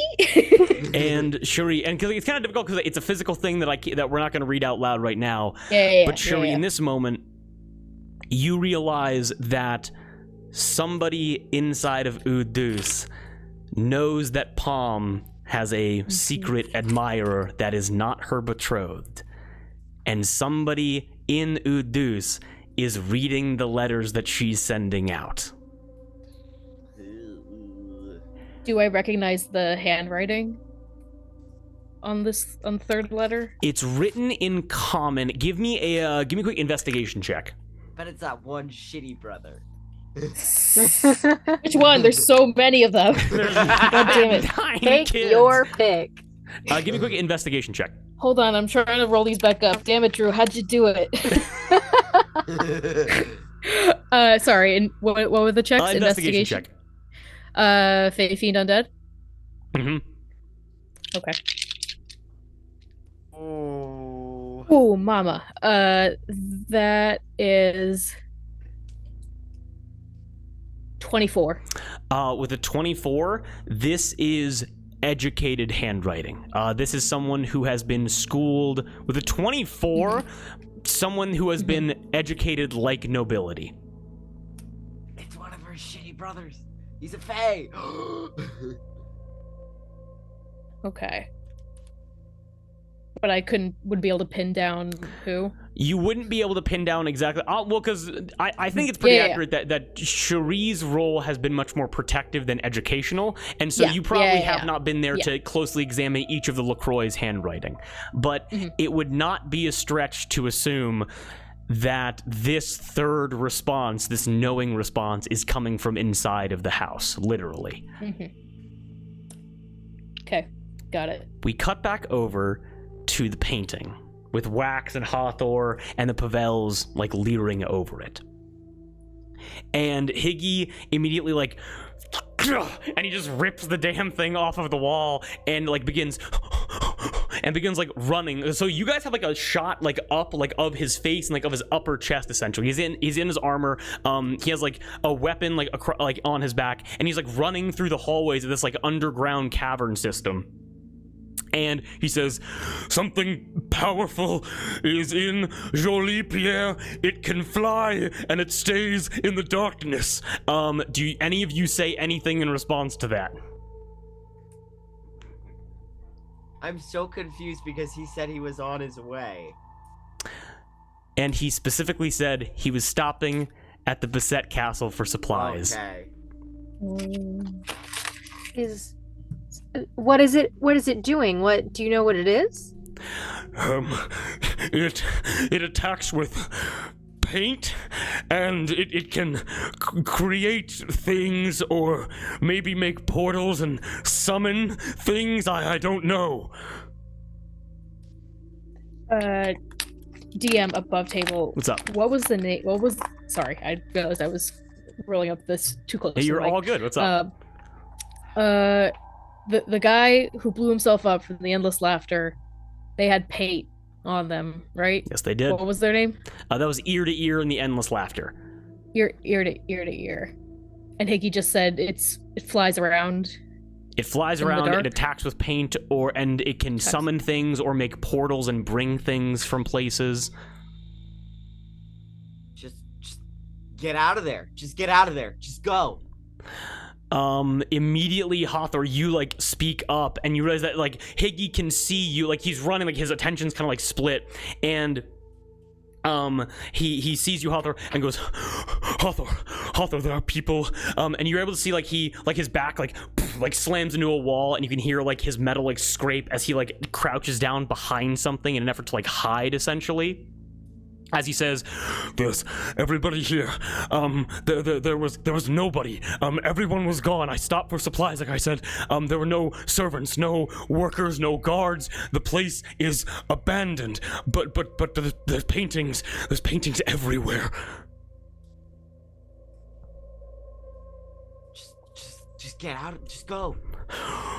Okay. And you can give me 1 second to make a stealth check for Higgy, as he is hundreds of miles away. Take Lord Beset with you. Higgy He's in a ball. We can't get him out. carefully gets up and begins to silently begin to, and, like, you can see, like illuminated, he's, like, looking around, he's staying quiet, and you hear him just kind of whisper, I tried cutting through the glass, and all it did was bring this creature closer to me.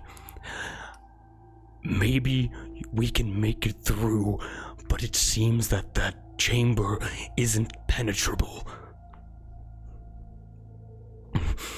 Is he trapped, or did he lock himself in there to protect himself?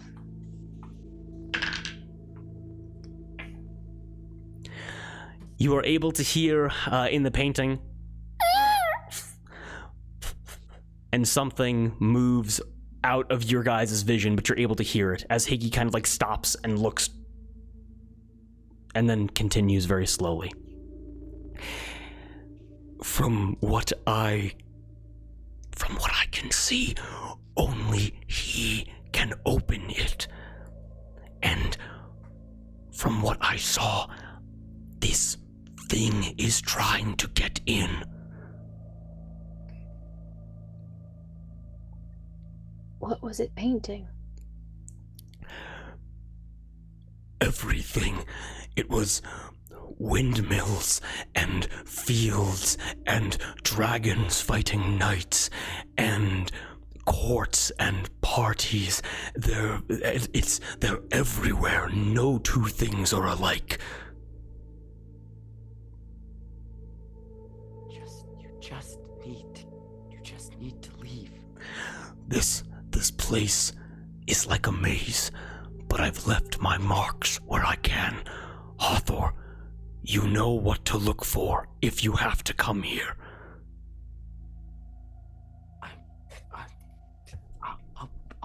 We'll be on our way soon. Okay.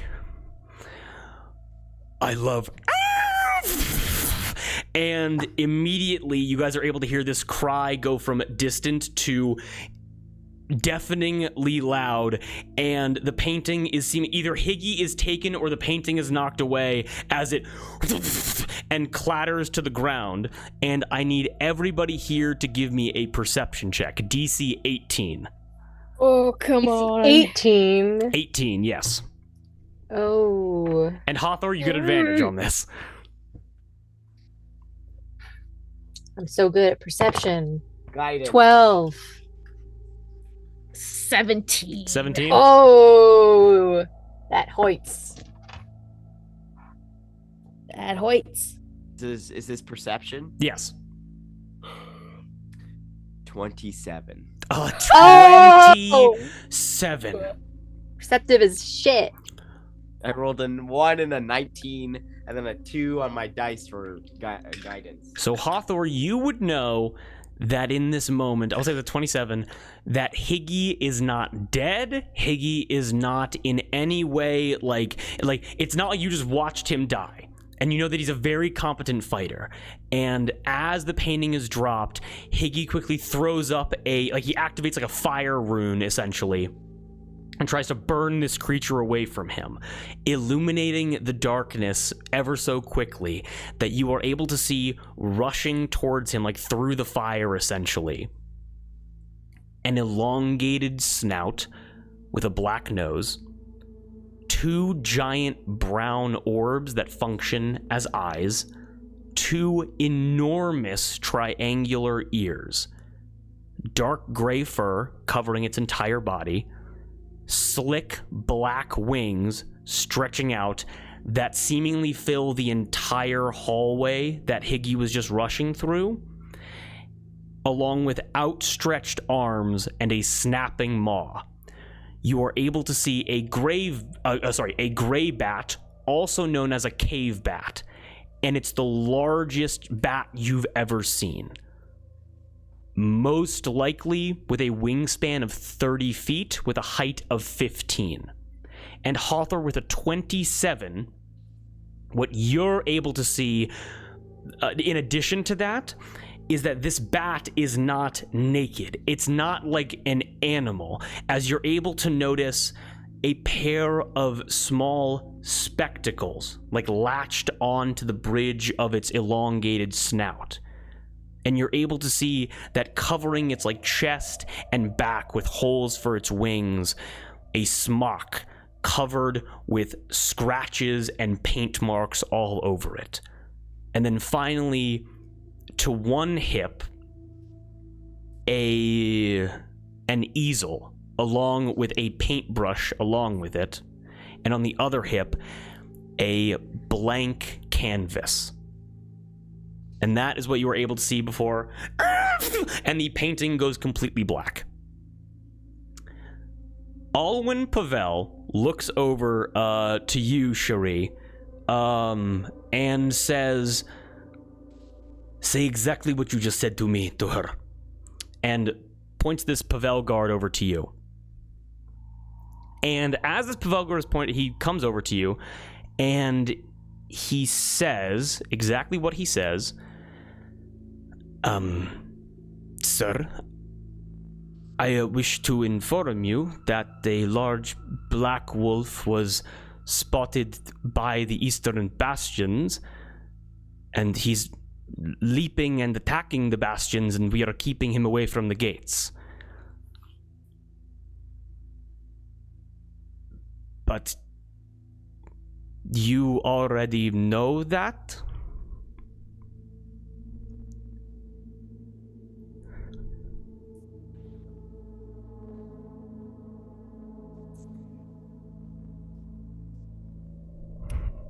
Lady Adelia, have you already sent brand guards to that stone archway?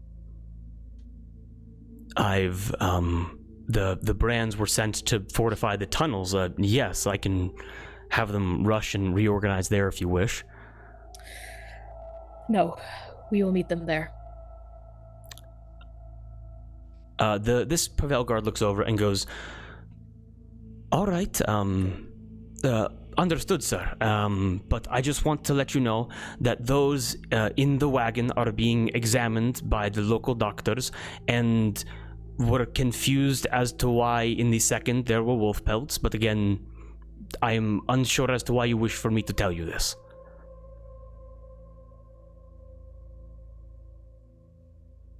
Oh, fuck. Oh, fuck. Fuck, fuck, fuck. Fuck, fuck, fuck. Oh, no. What? What wagons? Where are they?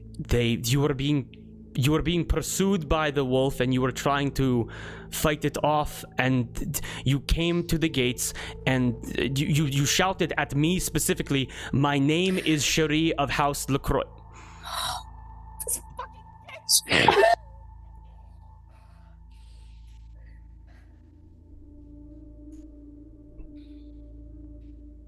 Herbe Courte has already been infiltrated. Report to your commanding officer immediately. That was not me. Straight back, sees you get so serious, salutes and turns and walks the other way. And Hawthorne Wax, give me a DC 14 Wisdom or Charisma saving throw. Oh shit! No! Oh man. Wisdom saving throw. What was the DC? 14. 15. 15. Oh. I rolled a 10 plus 4, motherfucker. Yeah. Let's go. Let's go. The keen hearing trait that both of you now possess means that you're both able to hear. You fucker! And Cock! given you both succeeded, there is no effect from this. But similar to how canines can understand the barks of each other, you both hear this howl and know instinctually that it's a simple command. Howl back. And you do not, as you are able to resist. Cherie, give me a perception check very quickly. So bad. This is a DC 12. This is not that hard. But just let me know if you hit a DC 12. Perception? Yep. Excuse me. Land out of the box, don't count. There we go. 19. Perfect. Excellent. With a 19, you are able to perk up your ears. You're all able to hear this howl. As you all hear this howl, Hawthorne and Wax, you get advantage on this. I'm going to ask for another perception check. Now, the lowest DC for this is DC 15. With more information, the higher you go.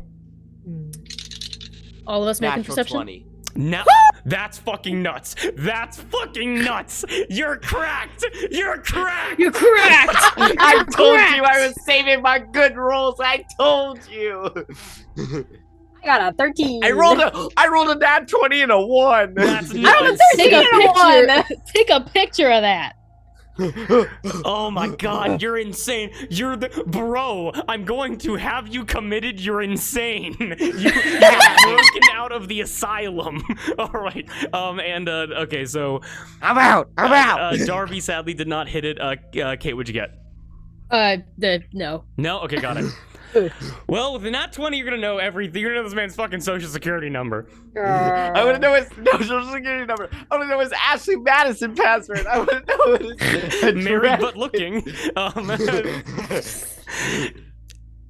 Hawthorne, you specifically mentioned before that silence is a powerful way of removing Cherietto's ability. And that is true, and I admire you for saying that.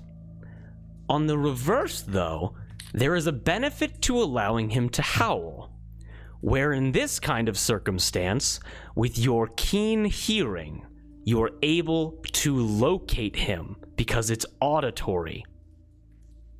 I'm going to give you every single piece of information I had planned, plus extra. So this might be redundant. I'm going to read it as I wrote it and then tell you when I just have to tell you more. So for the DC 15, there's going to be that this howl is too loud. It's too close to be outside of the gate. Cherietto, along with F, as you just heard from that guard, are inside of the castle walls. Fuck. As in they're in the inner town somewhere. Okay. But with a DC 20, this howl is coming from close by. Extremely close by, given the circumstances. You would have to imagine that Shoutout is nearby to the main castle of Herbe Courte, either the base or a guard tower or one of the attached towers, but he's not inside. For a DC 25, Hathor, you immediately look over, like basically back behind Alwyn to a window that through the clouds you're able to see a crescent moon, and with your perfectly honed ears in this moment can notice a slight treble to the glass of this like window into the banquet hall, indicating that Shoutout is currently somewhere on the exterior of the castle right now, and that this call penetrated inward to the room that you're in. And for a natural 20, what I will tell you, you were able to think back to the escape and how you were able to cast that silence on F and Shoutout. I'll just say retroactively, as the lycanthropy has just, like, as time progressive, you can understand things differently. And you remember how Shoutout's throat and kind of like veins like trembled a bit, like it was difficult for him to summon that energy. This howl is strong and it's unwavering. Fuck. Shoutout is already in his werewolf form. His final hunt has begun. And werewolves are able to climb.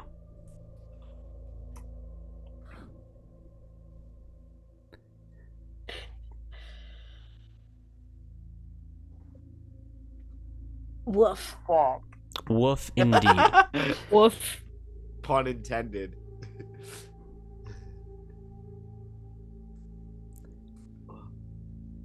Higgy information. Cherie, those notes. And you all understand that the castle now has infiltrators. What do you all do?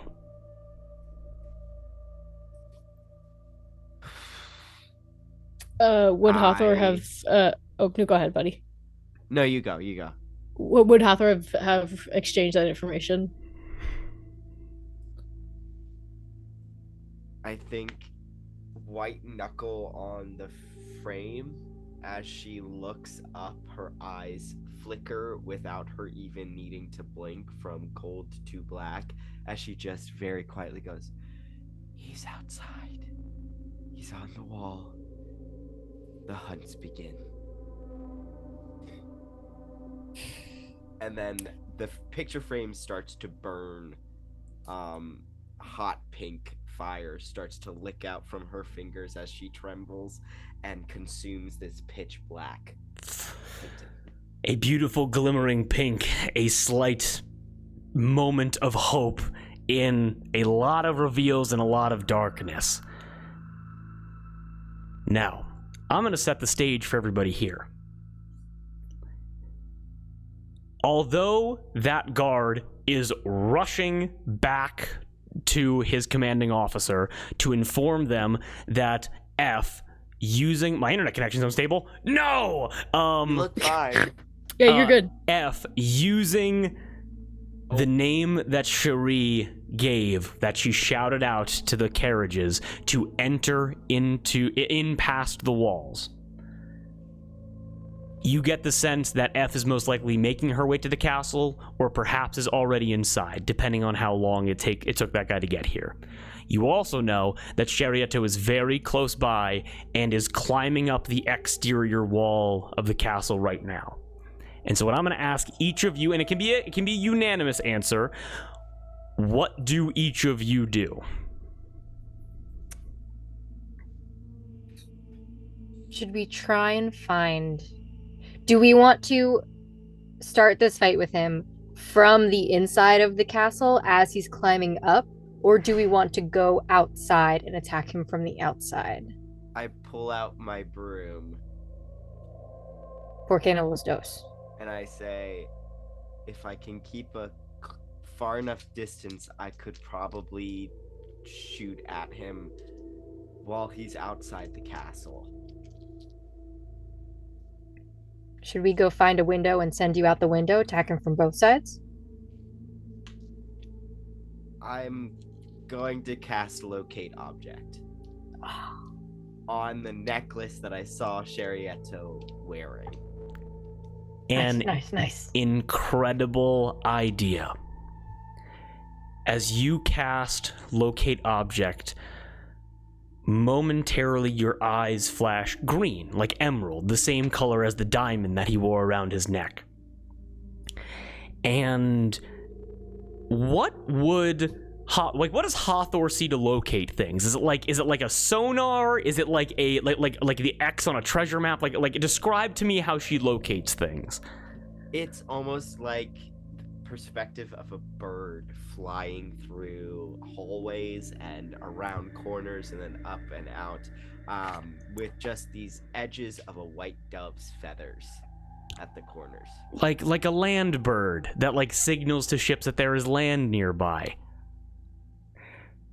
You fly through these hallways so quick, your mind isn't even processing the information about the locations that you're passing, essentially, until you eventually you come to an open window. You fly up past where you all are right now, past the banquet hall, and you are able to then begin you maybe look like, oh god, so.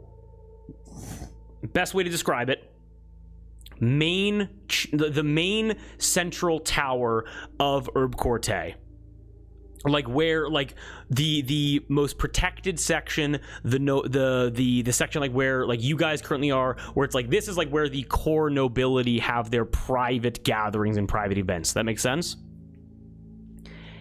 And I need you to give me a perception check really quickly, because I'll tell you where he is, but I want to see if I can give you just a little bit more.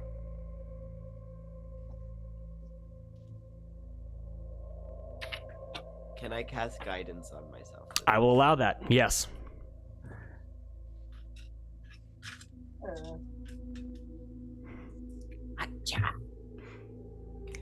This is perception? Yes.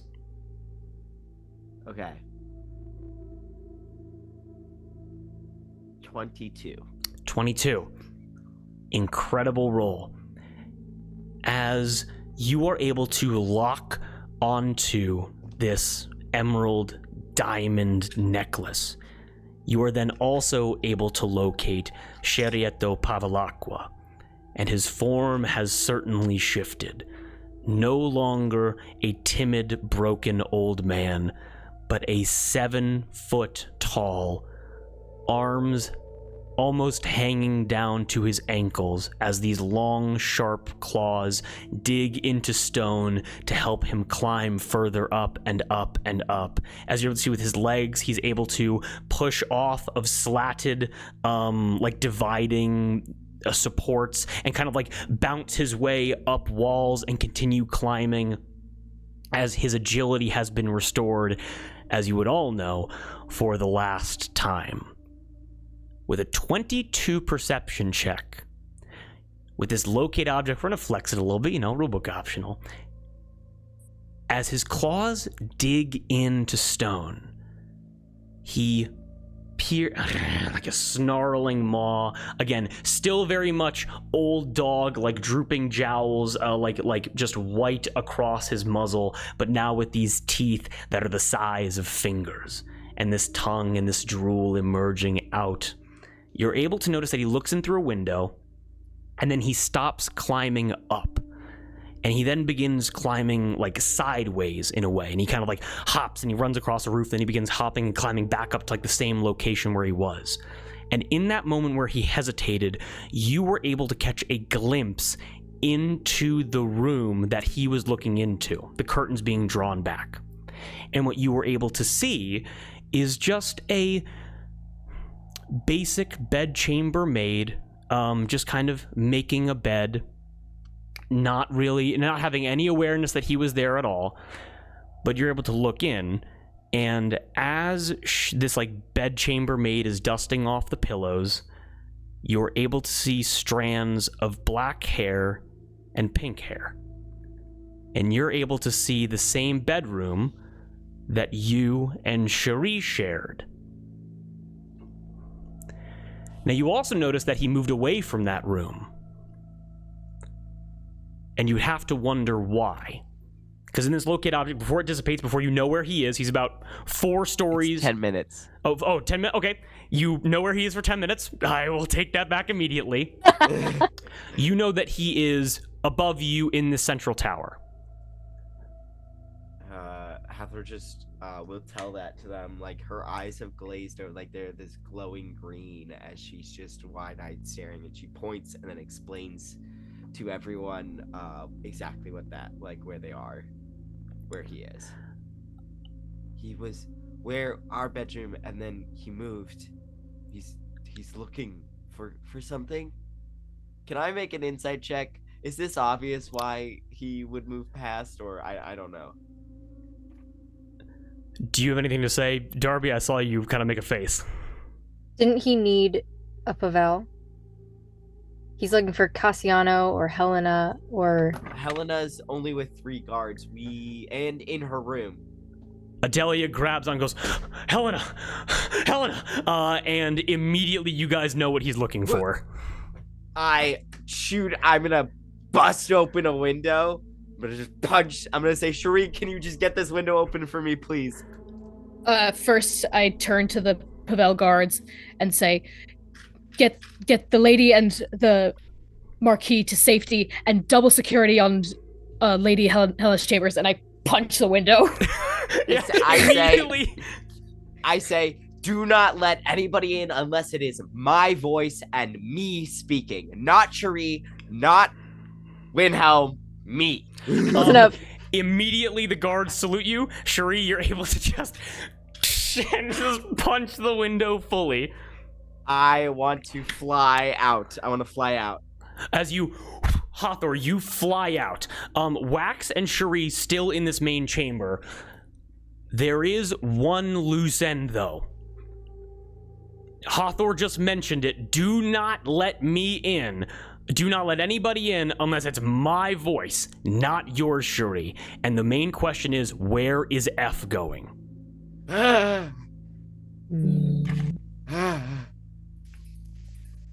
Is this something we would know or can do a roll about? Darby, you made a face. Down. Sorry, I didn't mean to interrupt. No. I'm gonna No. real quick activate my divine sense so I can tell if they are within... 60 feet. Not that much. 60 foot radius. Nothing within 60 feet of you right now. Like, maybe in like a abstract way you can kind of sense Sherietto kind of like moving away from it. But F is nowhere near you guys right now. Okay. But if you guys would like to give a quick, just a strategy check in intelligence plus proficiency to try to figure out where F might be going. Let's say I cast guidance real quick on. Yeah, you go, you got this, and then you fly out of the window. I wink. I don't know. I'm panicking. Intelligence plus proficiency? Mm-hmm. Yes. It's an 18. 18? Strategy check for me. Plus guidance. Yep. Okay. I got a 14. 14? Well, a 14, Wax just said it, they need a Pavel. And just as, and for Cherie, it's tactician versus tactician at this point. And so it's like trying to play chess literally against yourself. And you realize that Sherietto is going up. And F is going down. And you remember that the medical ward is in like the depths of the castle. Fuck! There's two of, well, I guess she's Marguerite married into it, but there's a fuck, and he's a spawn. He has to listen to her or some shit like that. So in this moment, as Hathor casts that guidance, you know that Sherietto is going up to get Helena right now. And she is gone. Inaction is a possibility. I'm not going to tell you what to do. But there's a decision that has to be made about where you guys are going. Do we split up? I have to go after her. Okay. You don't have to follow. Strategy-wise, do we think it would be smarter to send 2 people to Chariotto or 2 people to F? You know, I am nice in a lot of ways. You don't have to. I am not that's going to fair. be nice about that. That can be a party question. Yes. My argument is you go, because here's the thing. We just need to slow down Chariotto enough until we can get Helena to a safer location. Because we've got guards going in there to go grab her and bring her to a safer location. If Hathor can slow down Chariotto enough from a distance on her broom, to when Helena's out of the picture, she can then fly down, double speed, dash 120 feet, get back to where you guys are. I'm just worried that Chariotto is more powerful than F. Yeah, those guards are just guys. Those are guys. There's guys. If they could get Helena out of there and away, you know, all that stuff, before he even gets into the bedroom. I will turn to Wax and say, honor your oath to me. Go with Hathor. I can handle the other one. Okay. We'll come to you as soon as we can. And I will run in the direction of Helena's room. Okay. Cherie, moving as fast as you can towards the medical ward, and with Wax running after Hathor, who is now on the exterior of the exterior of Herbe Courte. As you guys are splitting up, I'm going to need everybody here to roll initiative, specifically regarding who we're going to focus on before we end this episode, as this is going to be a cliffhanger. Hey. You ass! 15. 10.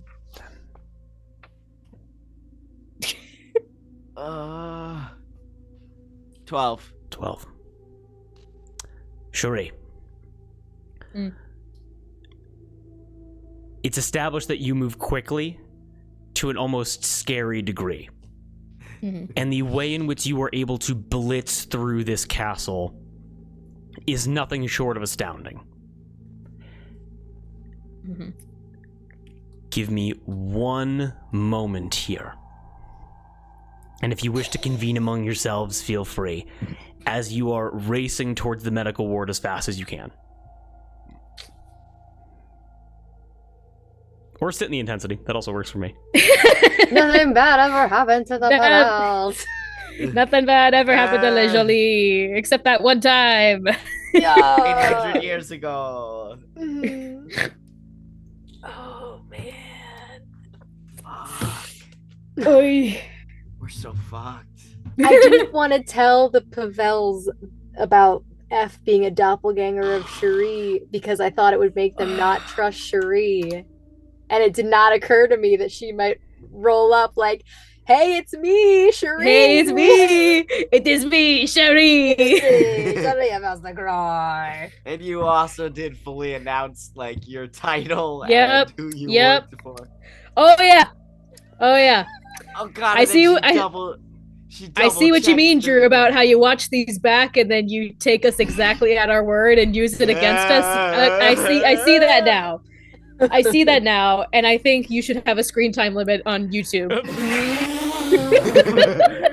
I think parental controls need to be installed. I think on you your need to computer. stop. We're going to be finishing up soon. So, because I know it's 11:15. I'm not going to lie. I just stopped watching the clock for like 45 minutes. I apologize for that, and we're going to They're all finish up good. soon. We started late. It's all good. Nah! Sure. No, I don't want to be here. The combat layout? No! This is so No, bad. no. This is so You- bad. The last time we split up was in 4 Winds, and I just remember it going bad. Shuri, you No, rush the last to the time we medical split up was ward. in Zodway Fu. Oh, yeah. You all got blood sickness. Got sepsis. Don't cackle like that. How dare you? How dare you? I I'm just sent- installing I a just sent screen the time on Albert your out. YouTube. Shuri, you rush to the medical ward as fast as you can. Again, that decorative armor lining this hallway. As you are able to look and you are able to see the door to the medical ward at the end of this hallway. What do you do? Run, fucking bust in. You run and fucking bust in. Excellent. As you rush up as fast as you can to this door. I guess I'll just let everybody in. It's not going to be doing anything. You rush up to this door as fast as you possibly can. And you say you busted, you just kick down the door? I whatever this is. Whatever this is called. You just shoulder check it open, basically. Yeah. I'm gonna be honest, you don't go for the handle, you go for the hinges itself. The thing just explodes off of the thing. And you realize that this door was not locked. As you barrel through, what you are able, you're able to see this again. What I described before, I didn't describe it before, but basic, like 6 cots, a small little collection of shelves of different kind of medicinal ingredients, like what Hathor was commanding people to take things from. And as well as like a small alchemy table to the side. You're able to see tables with like surgical equipment or like ways of like washing out wounds, and you're also able to see bodies inside of this medical ward. Currently on the ground, what you're able to see with no perception check necessary is 3 attending physicians, Hathor, the ones that you talked to before. And what you're able to notice is that Clyde, Cynthia, and Martin, they're laying there. Give me a quick medicine check.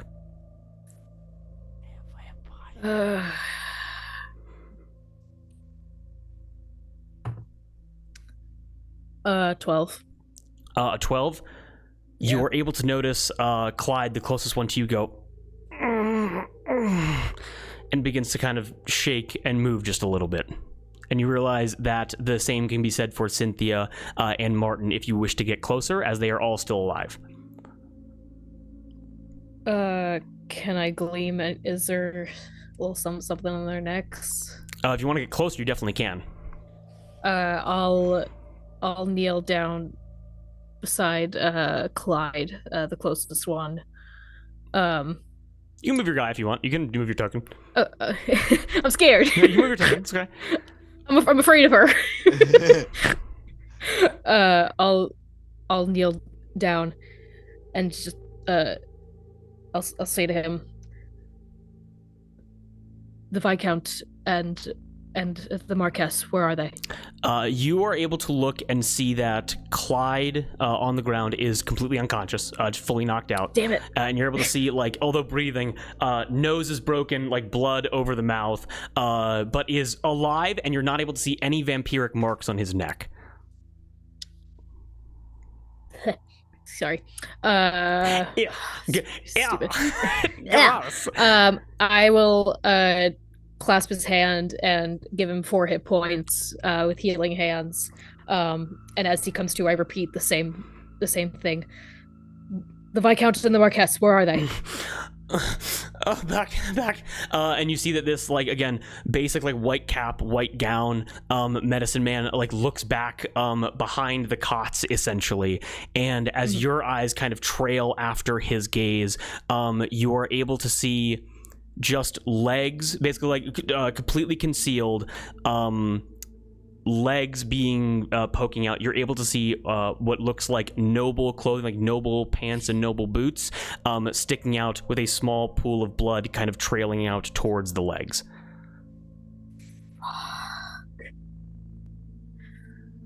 I let go of Clyde's hands and I rush over. You rush over. You're able to see all empty cots. No one else is here. You step over the other unconscious people, and you are able to see Marguerite Pavel laying on her chest, essentially, and I need to make a couple checks really quickly. Can I retcon that I gave Clyde healing hands? Can I retcon that, please? Did you only have Please. 4 points of healing for healing hands? It's not like a pool. It's just I touch someone and I give them 4 hit points. Can you just do that ad nauseum? No, I can only do it once per long rest. Okay. Can I retcon? You can't take that back, but I need to Okay. make a few checks really quickly, okay? Okay. I'm going to Can I make 2 death saving throws right now. Okay.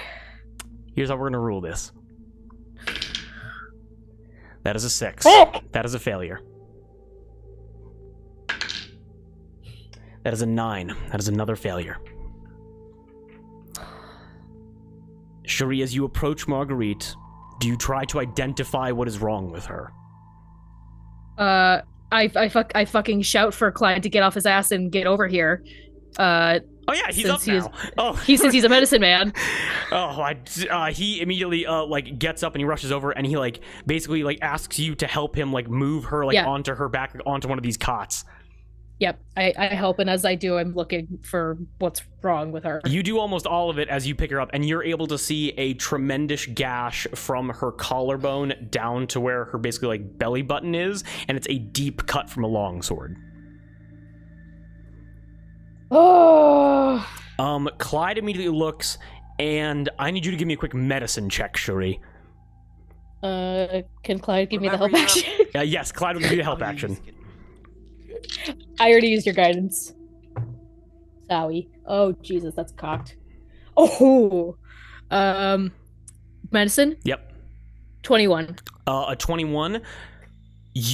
That is fucking nuts. This is a deep cut that would be mortal. That would be mortal to almost anyone if they weren't legitimately in a doctor's office right now. And you were able to recognize Cherie, because you're not a doctor, but I think it's and let me know if this is all right to say, I think Cherie would know combat medicine. Yeah. And in the field, this probably wouldn't be fixable. But here, where there's ample supplies, where with your and Clyde's knowledge together, you may be able to save Marguerite if you act quickly. And as Clyde begins quickly just grabbing, like, clotting materials and things to cauterize with and things to stitch Marguerite up with, do you do anything to help in this instance? Yes, but my focus is split because I'm looking for any signs of where F went, or if she's in this room. Okay, your focus is split. Then I would like you to decide which you're going to focus on in this moment. Does it look like Clyde's got it? Well, what I'll tell you is this. Clyde is going to start making Marguerite's death saves for her. Now, Clyde has a +5 to medicine because he is a doctor.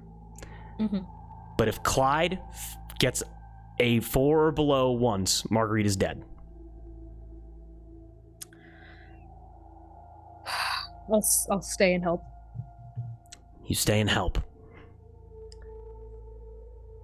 Clyde rushes over with a collection of powders and vials, and as Marguerite's on the cot, as you're able to like get right next to him, is there any thought that goes through your head as you like look towards the door? Cassiano's not here. You wonder where he is. What's going through Cherie's mind?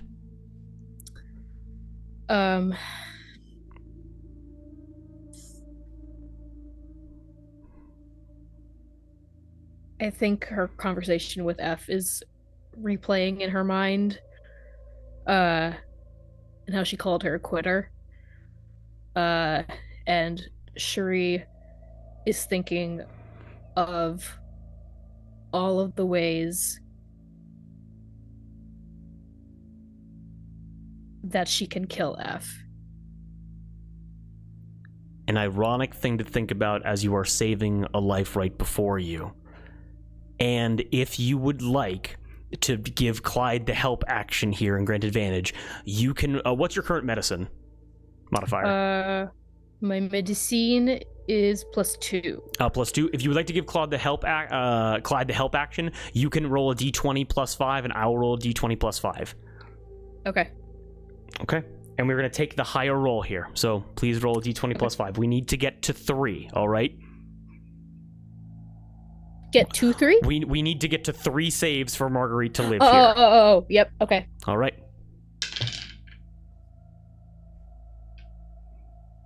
21. Natural 20. Marguerite comes back with 1 hit point.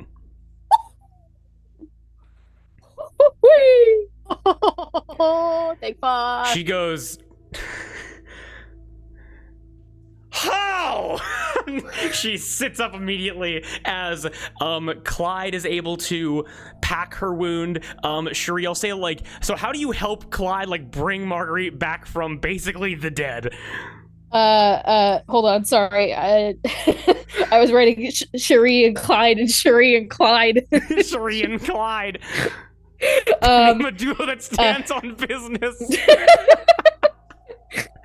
I think as, like, her mind is cycling through ways to make F pay with the same steady hand she would use to swing her sword. She is using it to keep pressure on the wound so Clyde can stitch it up. As she thinks about bashing F's head in, she is applying chest compressions to Marguerite. As she thinks about dousing F in holy water, she is applying any sort of medicinal ointments or alcohol to the wound. It is very... It's contradictory, and that's why I like it so much in this way where, like, it's almost like you're using this brute strength and this ruthless efficiency to save this life while plotting. Again, it's a tactician's mind. And as you're able to quite literally grab Marguerite by both sides of her ribcage and constrict her with such force that it's able to close up this gashed chest wound, that Claude looks to you with a little bit of fear as you're basically compressing a person in that he can stitch it up. And Marguerite pops up with 1 hit point and goes, "My lord, that hurts!" As she pops up, I, like, forcefully but gently, like, push her back down. Breathe. Oh my god! And she immediately, like, tries to smack you and misses by a mile. That I understand. Where did I take your son? You did. She kind of, like, looks around. She, like, sees, like, the rest of the, like, she sees Clyde up. She sees, like, the rest of these, like, medicine men and medicine woman, like, just kind of, like, stirring. And she goes, "Oh, I think, Jill, they only left maybe. I mean, we tried to stop her. She didn't cut me until I stabbed her with one of those things that Hathor told me to get." And you realize that Marguerite fought back, and that's why she was essentially cut to the quick in that moment. And they said, "But they only left maybe like 30 seconds ago, basically." What direction did you see? Did you see a direction? There's only one way out of here. And you and Cherie, in this moment, you realize that, like, you didn't see Cherie and Cassiano running past you in this moment to, like, get away from you, which is confusing. Is there something on the far wall here? Like, can I feel around? Give me a quick perception check. 14. A 14. Give me 1 second here.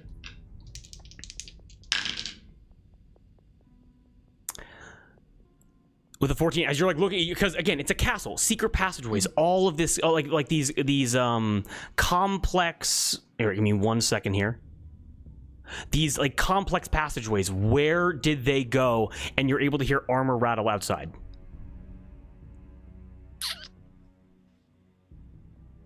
I allow Marguerite a free slap if she wants. She goes, "Well, it wasn't you. Go!" And she kind of, like, tries to push you away. Yep, I go. I start booking it. Excellent. Because you moved so quickly, and I was wondering if anyone was going to ask about this, as you are able to rush to the doorway as fast as you can, you are able to see that one of the suits of armor is moving. I run and fucking pile drive it. You are able to watch so again, just kind of like in the way this is working, you're able to watch as F reaches back into a small little hidey hole, like hidden by the suits of armor that she essentially placed herself. In the place of. She grabs onto something and yanks it out, and you're able to see Cassiano being held up by one arm, as he effectively has been abducted by F in this moment. And you rush out of the doorway, and that's what you're able to see. And that's where we're gonna end tonight's session. Ah! He's Oh, so boy. little. He's so little. He's a Oh big so lady. sad. my god. Ladies and gentlemen, Watching big are we all having a ladies good fight. time? Watching big ladies Yes, and yes. Oh man, oh Cliffhangers, baby. Uh-oh. Big lady fight coming up. I made 3 different combat maps. Oh, So, did you now? We're playing tomorrow. So we're right? playing tomorrow. We got Golden Steam, and then we got We're Kate's playing with Forge of Lore tomorrow. playing Forge of Lore tomorrow. Exactly. Be there or be square.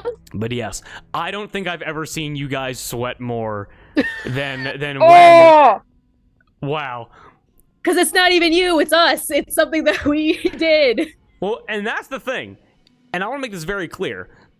This is not me, because I can understand the instinct of it feels like punishment just for mundane things. No, not even at all. The at least in my brain, it makes sense for tacticians to have like this kind of insight. Mm-hmm. But also the fucking Scooby-Doo thing, because I'm gonna be real, F was there the whole time, and I was like, Are you serious? I was like, are they going to notice the fact that, because I was like, if she triggers Divine Sense, Marguerite's probably gonna die. Because you're gonna fight F immediately down there, and you're not gonna rush in to see her. And I was like, if they do perception checks, they're just gonna see F just fucking standing there like, God, I hope they don't see me. I've been here the whole time. I've been here the whole time. So yes. Guys, Clyde's got this. She's alive. She's fine. Yeah, he didn't even need me. He didn't even need me. Well, Roll but I that will 20. say that, but like again, you know how I roll. And I was Yes, very yes. excited to structure this session in a way where I know that I roll bad. Weaponizing your bad roll. Yep, exactly. For real, I was like, Marguerite's probably gonna die, because I first thought, because I was planning out all the different like routes you guys could have taken here, and I would love to hear you guys' opinions as well. But I was like, oh, Hathor is probably going to go like to the medical ward, and like because like Hathor could go wherever, because like outside flying that would make a lot of sense. Also like, oh, Cassiano, vampire stuff, like want to make like go to the medical ward. However rocks out there. But I was like, could you fucking imagine if Hathor had to make the decision between like go stop F and potentially save the castle, or let someone's mom die? Oh. Like the brutality. Oh. Because again, it takes an My action. kneecaps. It takes an action to heal. So Oh, damn. Ah. My kneecaps. and You've taken them. Because again, and again, I made it Helena. clear Ugh. that they because I think I said this like even in the Laughter House, they just need a Pavel. Yeah. Cass was the most convenient, but they don't need Cass. Yeah. But I hope that was fun. I hope that was enjoyable for everybody. Yes, Oh, very fun. Any thoughts? Any fucking just expressions before we sign off? I'm gonna kill her. I'm a killer. I'm As a you killer. should.